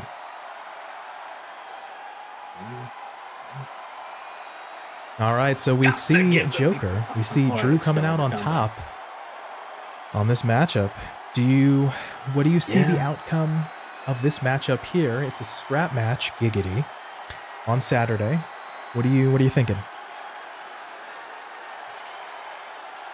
So this is interesting. This is very, very interesting. To Luke's point, though, as well, of the possibility of Roman going into a feud with Kross. I believe the only way that can happen, which will be the eventual outcome, is if Kross is victorious here. I feel like, as much as I love Drew, and I just don't think he gets the win here, because Kross, having had one squash match in his return, goes into this match and doesn't get the win. It's not a very good start. He needs momentum. He needs to beat Drew, and I think it's going to be one of those things, and I'm in agreement. I liked all of your points. I think having Karrion look strong again. This will be really his first match and coming back. Definitely could use and needs the momentum. On the other hand, Drew lost the previous big match to Roman Reigns at Clash at the Castle. So, I mean, it's one of those, like, both guys could use a win, but I feel like Karrion winning over Drew would mean more to Karrion than Drew beating Karrion. So I'm also going with Karrion Kross to win. So. Definitely have to go with the person it means more to, and it definitely means more to Karrion at this point. Mainly because beating Drew Gulak is not enough to return, especially as we know Karrion is a Triple H guy. Like he is the hand-picked Triple H guy, you know, whereas Drew McIntyre is the forerunner for Austin Theory. Begs to be seen kind of what will be, but yeah, we both agree that even though we saw Drew win in the simulation, Karrion should come out on top. All right. Coming up next here, we have the Matt Riddle versus Seth Rollins. Now, it's supposed to take place in a fight pit cage match, but since this is not playing so nicely, I'm going to go with another Extreme Rules matchup here. Because the cage match, I tested this earlier, and the cage match does not want to play nice at all. So we'll try an Extreme Rules match here to see if it works here. Apologies all around. Let's go with the sponge. Yeah, we've had some ups and downs with this program today, but if we're going to be doing this in the future, we will have some workarounds. We'll fix it. We'll sort it out. You know, today was the very first time we're trying this, so we appreciate patience with some of this because, Lord knows, I am not very patient. Yeah, so with this program right now. I'll dive more into the program itself and come up with some alternate things. Maybe on the back end, I can see if I can make it run a little more smoother if I can. But yeah, this is our first attempt here, so we'll have fun with it. Do we want to go white and blue or purple and gold?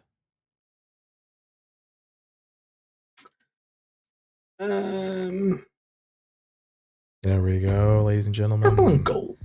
All right.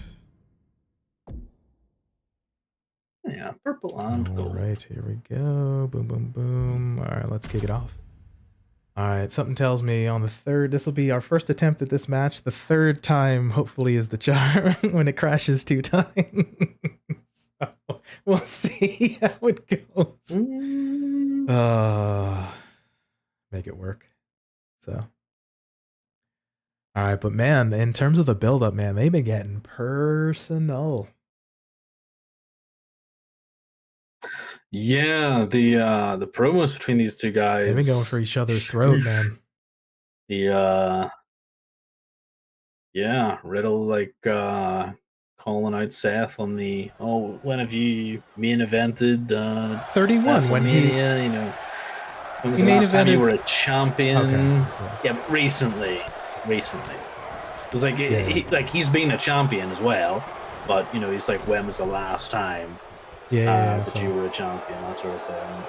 When was the last time you did this? Like, you know, you're done. He's essentially saying you're done, kind of thing. Missed the blockbuster there. As opposed to, excuse me, that. Yeah, what was that all about? Just completely whiffed blockbuster.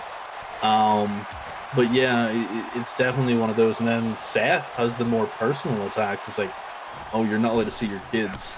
Like, it's like, do you tell them stories when, you know, at night, do you help them go to sleep? And he's like, dude, yeah, I've been getting super personal. That's crazy. Yeah, so, you know, both men obviously having a sort of heated rivalry goes back to a little bit of some comments made by each other's significant others in the past, but they're not holding back and ramping up the intensity of this matchup.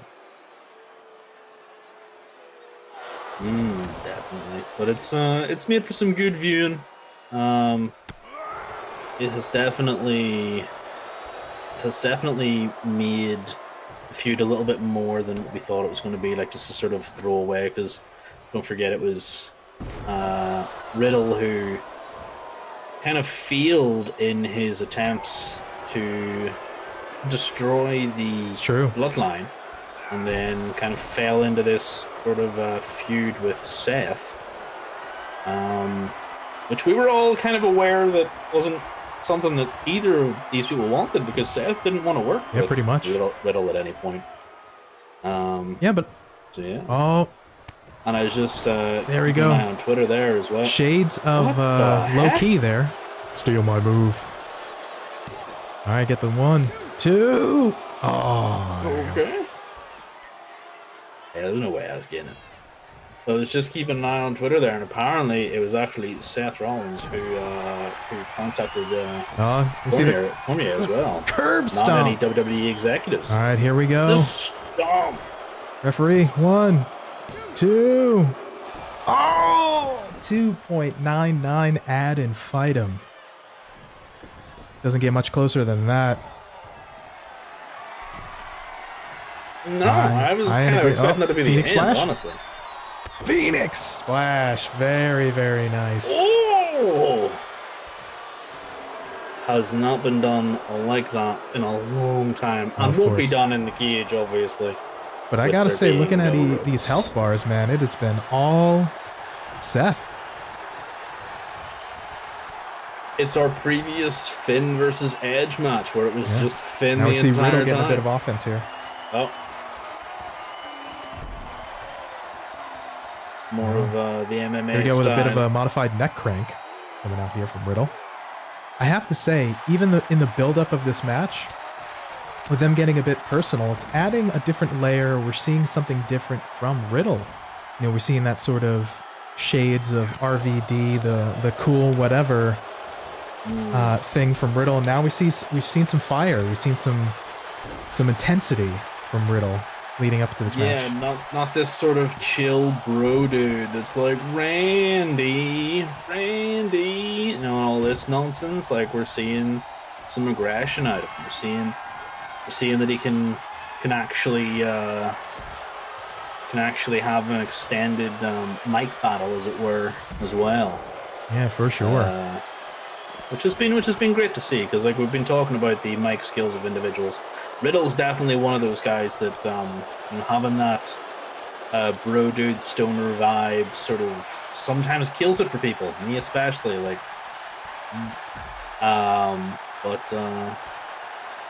yeah, he's been keeping me interested.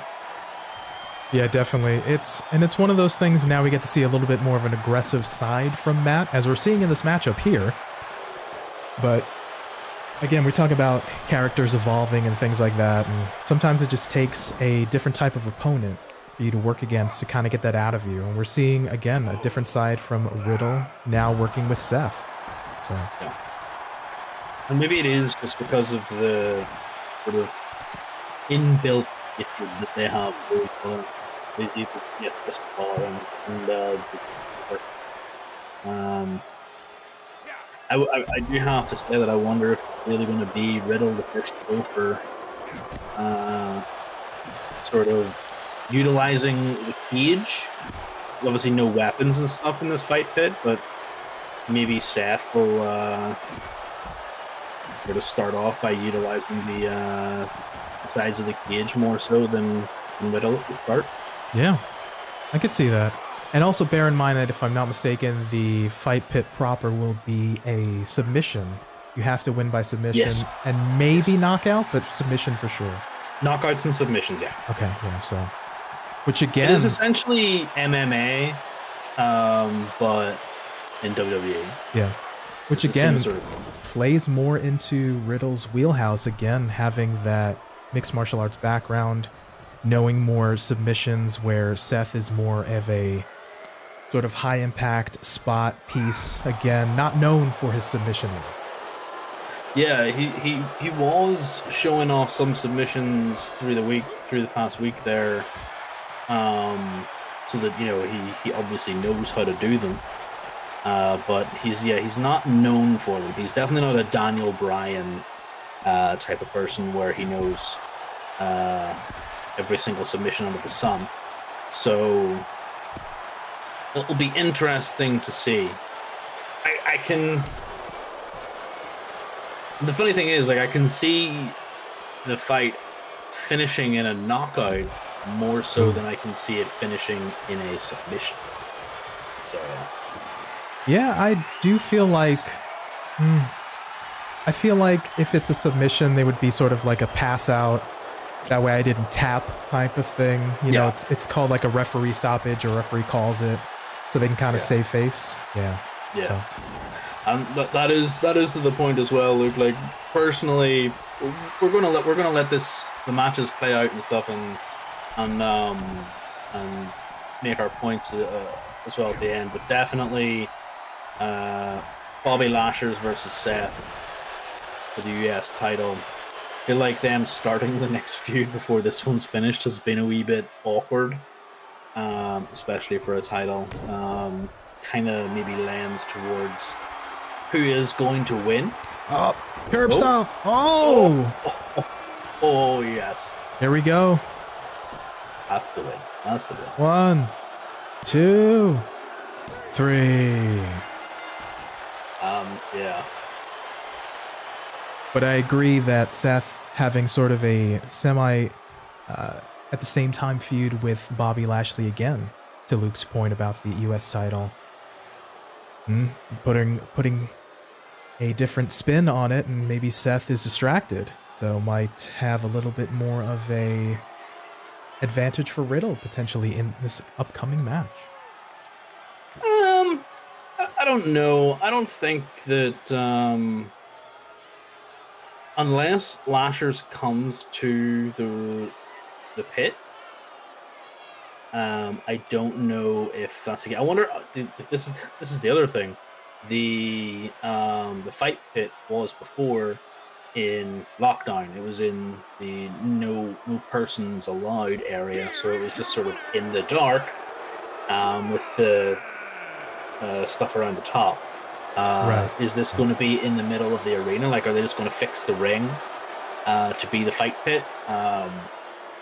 Possibly. I mean, I would prefer that than to have it in a backstage area, you know. I don't think, unless Lashley comes to the ring, that any distraction would get in the way of Seth.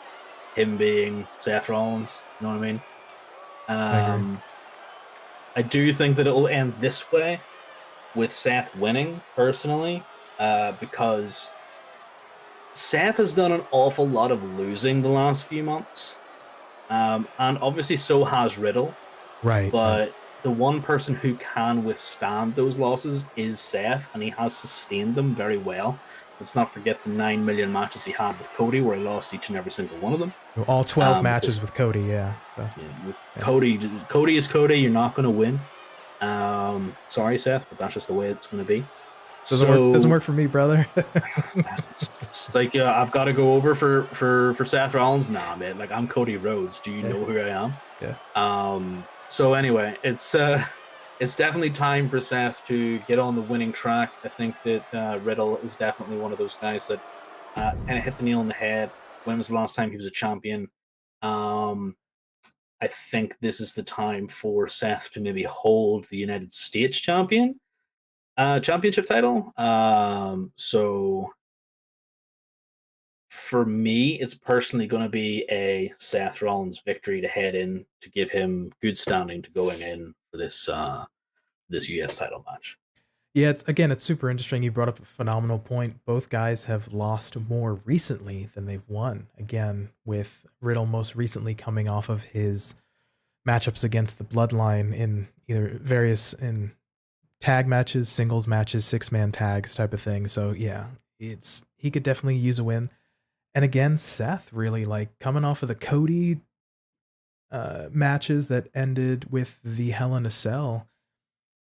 Really hasn't done like kind of a ton of stuff outside of kind of needling Matt Riddle since then. So there like hasn't been a ton of just stuff his way. So it's very, very interesting, the crossroads, no pun intended, Cody, that both men are at.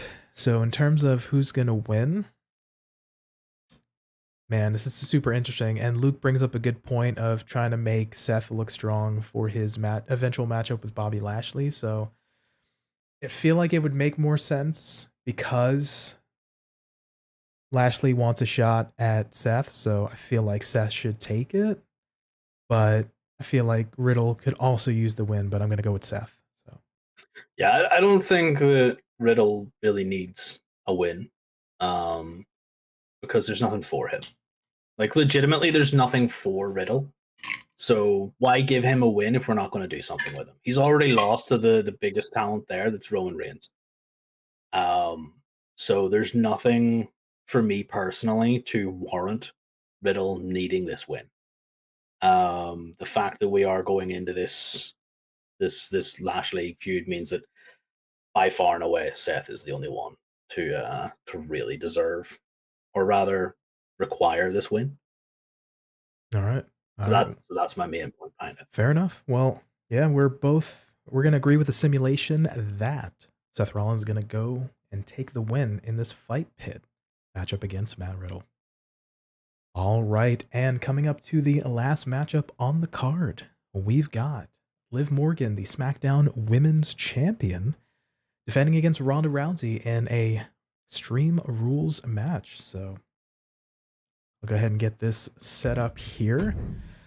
This has been certainly the interesting build-up for this match.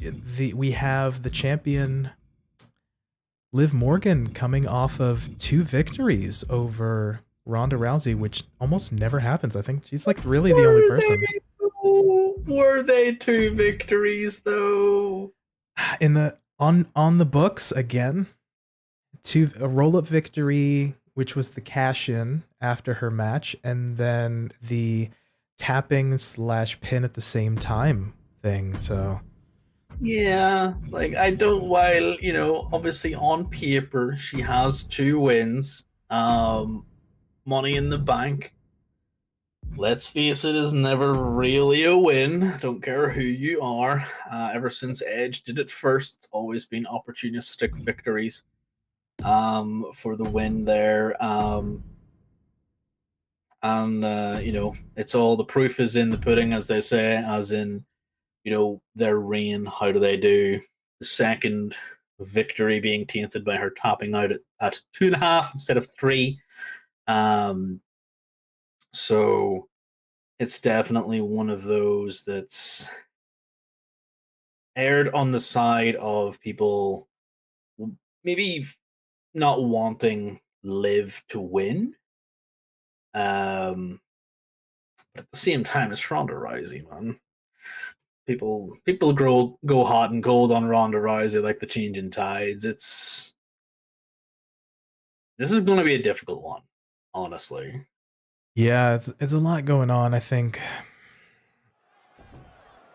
Liv has leaned into folks kind of a little bit of that John Cena-esque, where she's like, you know what, I'm recognizing the fans that cheer me. I'm going to ignore the fans that boo me, even though I could hear it. But again, it's one of those where, do we give her a technical 3rd win over Ronda? Like, I don't know, man. I almost feel like Ronda's going to win it back. I don't know. So this is a tough one to call. It's definitely a tough one to call, because not even because of the in-ring ability, it's because of all the outward factors. Like we've been alluding to. It's just like everyone knows of the abilities of these 2 individuals. Ronda is playing with Liv like she's a ragdoll in the game. Feel like that's kind of the way that she's gonna go in real life too. Like, Liv came down, cashed in on a weakened Rousey, got straight into the ankle lock, picked the ankle lock and won. Like, cool. Tapped on the next one where Ronda was still slightly injured, and tapped. Like,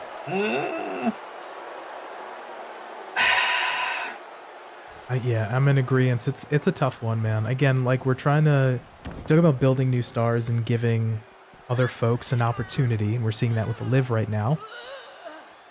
It's one where we're trying to put her in matches with maybe folks that, carrying is the wrong word, but putting her in matches where she can kind of get better and have a challenging match. We've seen it with Ronda full-fledged, which was the tap out / pin at the same time.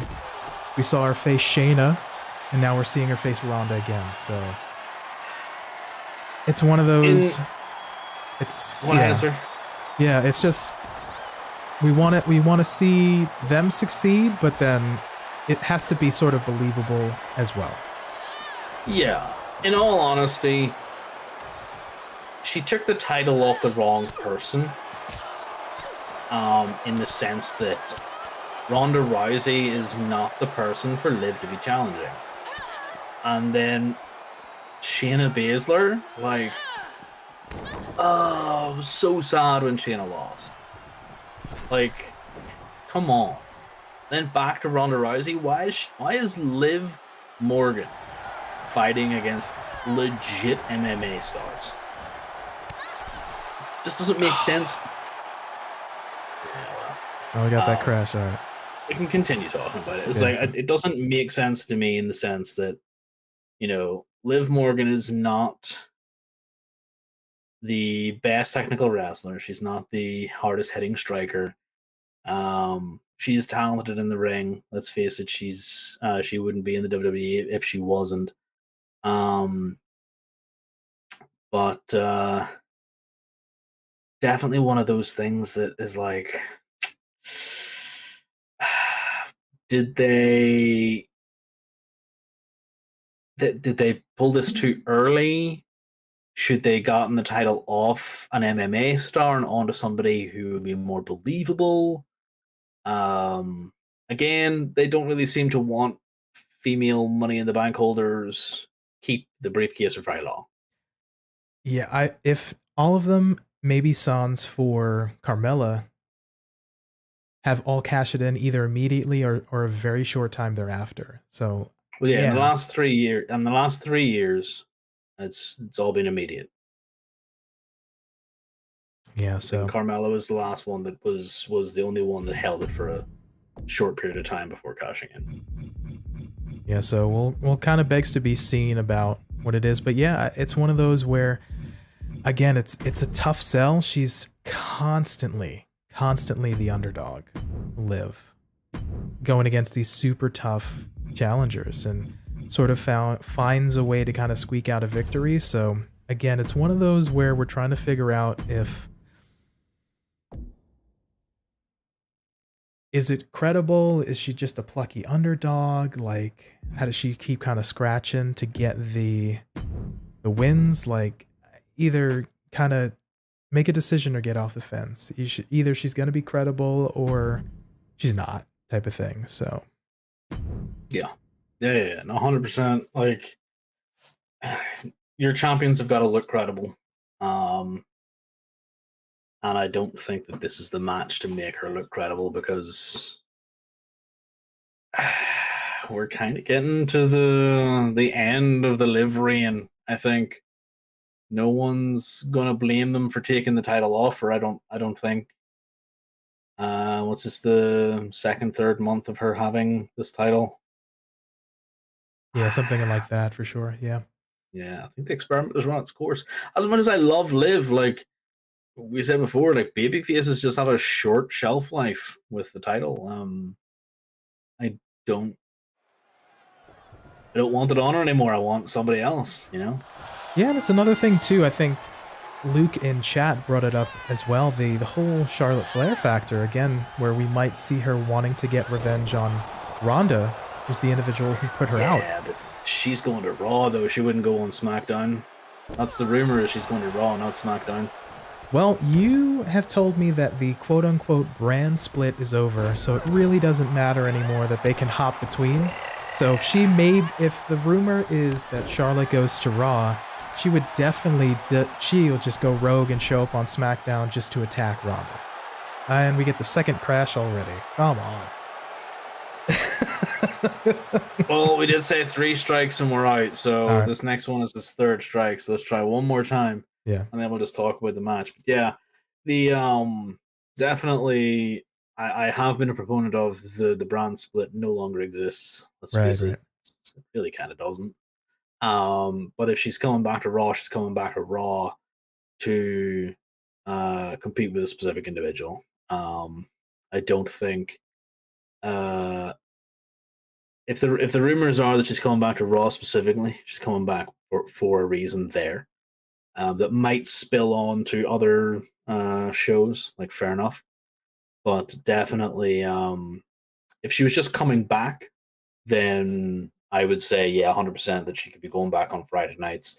But season premiere, that was a very weird way to say that word. The season premieres, for the SmackDown and Raws coming up mean that it could be interesting to see what's coming up for Charlotte. Regardless, I would prefer to see her on SmackDown rather than Raw for the reasons that I stated earlier on. I want Bayley to win, not Bianca. So yeah. Minus Charlotte, who's next for either woman? Shayna and Ronda is the only real feud I see happening. You know, we had that tease of Ronda saying, you know, get your backbone, get that edge to Shayna again. So it's one of those where, not to say that she was calling Shayna out, but she was like, you know, you used to be a killer, I think was the verbiage, but like, yeah, I could see them maybe shoehorning something in. I'd like to see, because we've never had that matchup. I'd definitely like to see Ronda and Shayna at some point. I do not disagree. That's the words you needed to use right there, at some point, because you cannot have. So my idea is Ronda wins and gets back the SmackDown Championship. Okay. Okay. That's my personal idea. The way it's working. If it is a Shayna and Ronda. That's the tag team name, by the way. That's the tag team name. Yeah. You cannot have Ronda win and then Shayna come in and win the next month. I don't think that would work. So you need to have maybe 2-3 months of building up to Shayna. Definitely is on the cards for them, but if Shayna was to compete against Ronda, I'd want Shayna to win because she needs a push. She needs to find that backbone, be that badass as it was. Definitely see Shayna as a SmackDown Women's Champion sooner rather than later. Would have liked to have seen it if she had beaten Liv, personally. But here we are. I do feel that under the Triple H leadership, obviously we saw how she was booked in NXT, very, very strong. That Shayna, as I'm referring to. So I feel like once we kind of get her sort of back on the track, that we'll see her being sort of dominant again. And that's the crash. There we go. Oh, there we go. Well, there we go. Third strike and we're out. That's the third strike. Yep. All right. Well, I'll finish the point there. Apologies about this game is just prone to crashing every single time. So it is what it is, folks. Just every 5 seconds. Yeah.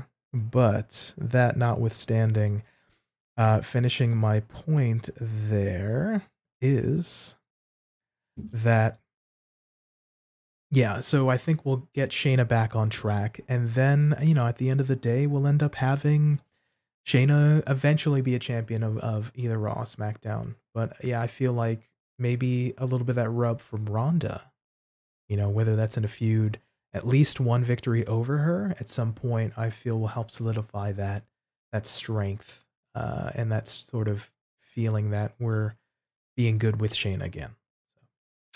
Yeah, definitely. Building people up is the name of the game, especially for the weakened women's roster. That is SmackDown and Raw. Let's face it, there are plenty of female talent on the roster, but weakened in the sense that none of them have been built up to the extent where they are credible. We do have some amazing competitors in the likes of Xia Li. We have the Shotzi mentioned by Luke there. We have Raquel Rodriguez, who's waiting in the wings. These are people who could be contenders and could be built up to be something. You also have the likes of Mandy Rose, who could come back from NXT. You know, not saying that it would be hugely credible, but she was very good down in NXT so far with Toxic Attraction, who I believe would be another great get for the main roster in terms of tag team competition. And then you have the Raw roster that has Damage Katarl, has Bianca Belair, Asuka, not Liv Morgan, Alexa Bliss, and the Poison Pixie. Now we have Mrs. Wrestling on Raw. Like there's an obvious disparity between Raw and SmackDown with regards to the talent there in terms of who feels big. I would definitely like to see that disparity sort of shift to the balance of SmackDown. I definitely feel like Shotzi getting her tank back is a definite way to maybe start building her back up. Her having these sort of little feuds with Aaliyah back like a few months ago, where she was locking Aaliyah in changing rooms and stuff. It was a wee bit awkward. I didn't like it. Shayna Baszler needs to be built up 100%. Ronda Rousey needs to be the champion. I don't honestly know who else is on the SmackDown side of the roster for the women's division. Raquel Rodriguez. Yeah, she's newer. She's newer. You mentioned Aaliyah. Her, yeah. I think Natalia is technically on SmackDown, I believe, or maybe just on the roster. I thought she was on Raw, but yeah, no, I think you're right because she was in a team with Shayna. So. But I think we've named sort of all the folks, and then I heard murmurings of obviously you mentioned Toxic Attraction from NXT that they may have been, because I know they had that one random tag match 3 or so or maybe 4 weeks ago that they ended up losing, I think, to Aaliyah and maybe Raquel Rodriguez. And this was that was in the tournament. But this was after the tournament. They had a tag team match just so like on SmackDown, whatever. They were meant to be in the tournament, and then they got taken out of the tournament, and then they had the fight after the tournament. Yeah, so because they had the 2 random solo stars from NXT come in and make a tag team for no real reason. That notwithstanding, I think it's one of those where we need, at the end of the day, we need to have a strong showing from the champion. That they're either going to have credible opponents or the champion is strong where they can build up and they can make a star-making performance or make their opponent look better. But then we also, at the same time, we need to make credible opponents sort of in the women's mid-card and build folks up. So we need to have those two going on simultaneously. So it's more than maybe one match per women's match per like show or week or something like that. So we need these storylines to go on to, again, make it feel important, and that's gonna have to happen with the WWE and the Fed. And Joker, you're gonna have to talk to TK. When you and I have been banging on about this in previous episodes, you have to make women's wrestling feel important and show it on the shows and make that feel important for us, the fans, to make it feel important. Yeah, like really, it's one of those things that we have harped on about it multiple times. TK is just as bad. The women's division in AEW is also having its sort of pseudo renaissance with the new Toni Storm interim champion. A little bit of actual using the likes of Athena, but TK is one of these guys that's just like, I got these new toys, I don't know what to do with them. It feels more like the Raw women's division has been built up to the point that all the stars are there, and then all the new blood has come through because again we had Lacey Evans who had the stop start again sort of situation. Like she lost to Liv Morgan recently because it was the tune-up match for the Ronda match here. Very weak showing. Wasn't great. And then so you got her, Xia Li, Raquel Rodriguez, who's brand new, Aaliyah, who's brand new essentially. Shayna Baszler and Natalia are the only 2 other competitors on SmackDown currently. This is, and then you got Ronda who's fighting. It's a really weak division in SmackDown. Really weak.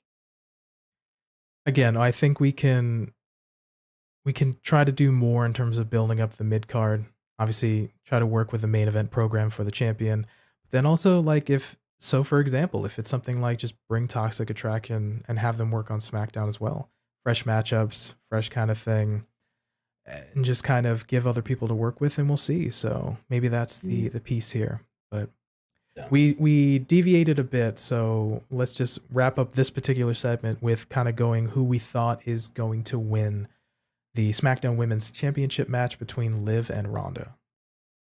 Joker? Ronda Rousey, by absolutely knocking her the live out. I feel like we can't go with another, by the skin of my teeth thing. I feel I got to go with Ronda as well. Yeah, I feel like, yeah, we can't go with third scrape by win by Liv, so I'm going with Ronda as well. So Yeah, it's just you cannot do it. You legitimately, it would be silly to do it. It would discredit Ronda so much. I'm actually finding the SmackDown women's roster right now. Gotcha. And it's got, here we go. This is the entire SmackDown women's roster as of earlier this year. Yeah.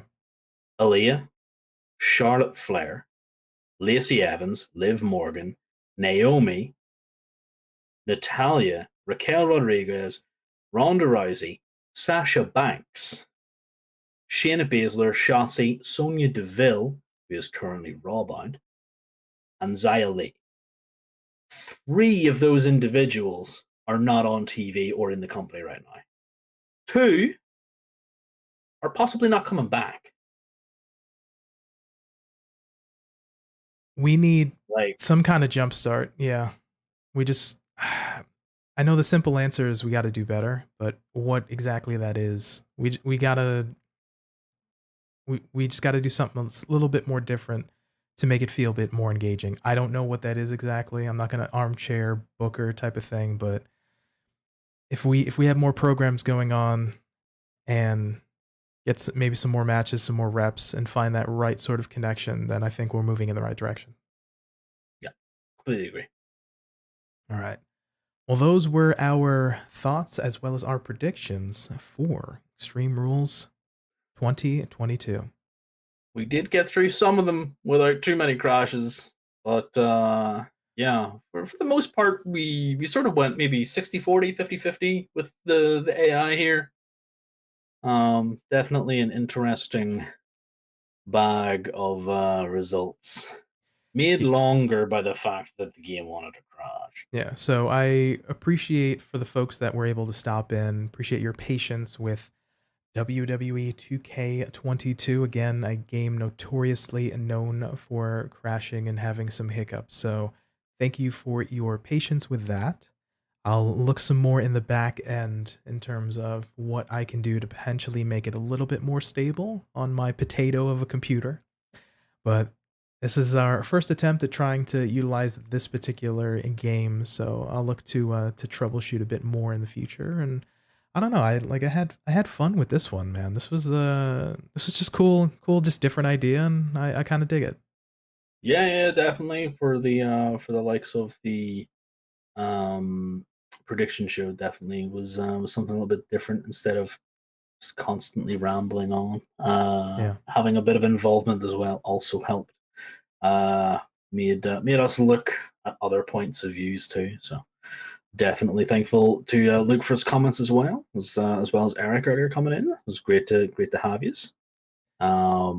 It's definitely something a little bit different that hopefully we can maybe sort out and continue on in the future with these sort of shows.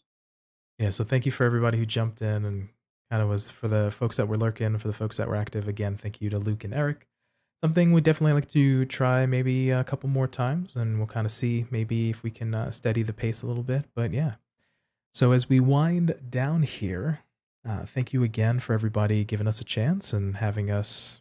Just the response and the views and the subs have been very, very appreciative. I know it's one of those things. Joker and I, we talk a lot about just trying to put out a genuine, engaging conversation and product out here in terms of content. And, so we appreciate everybody giving us a chance. And for the folks that, again, throw the likes and the comments and who have subscribed. We appreciate it. And, for myself, I do a lot of the production on the back end. So a lot of time editing, a lot of time working on stuff in the background. So it means a lot when we, especially to me, when we have a response from the folks. So thank you so much. Yeah, can't just echo everything that the PT says. I know I am just kind of the tag along, the talkative tag along, as it were.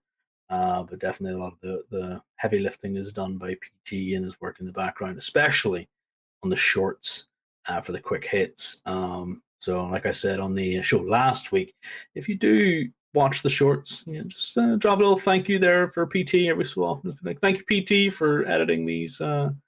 These are fun. And we will hopefully see more interesting stuff in the weird, wonderful, wide world of professional wrestling, sports entertainment that will continue to pop boys, as it were. All right, so if you're watching this live or you're watching this the day of, we have another short coming out tomorrow, which would be a Thursday, which is a little sneak preview, would be the Jey Uso puts Sami Zayn on notice. That's our next short, again, being released tomorrow. And then obviously we have Extreme Rules happening this weekend, and we will be putting together this weekend, which will be released on Sunday, episode 20, I believe, of the full-fledged show. 20, right? Because this was 19 that just went up. Yeah, so we're getting up there, brother. So episode 20 of the actual show, yeah, definitely. It's like this could have been episode 20 if we decided that we wanted to go that way, but we're definitely getting up there. We're almost able to have a drink in the United States of Americana land. So yeah. All right. So as we wind down here again, thank you everybody for again giving us a chance, hanging out live, and if you watch this later on, thank you again. So with that, for TF0ker. Yeah. And for me, Pretty Tony, we thank you for letting us be a part of your day. And remember, be good to yourself, be good to each other, and we will catch you next time.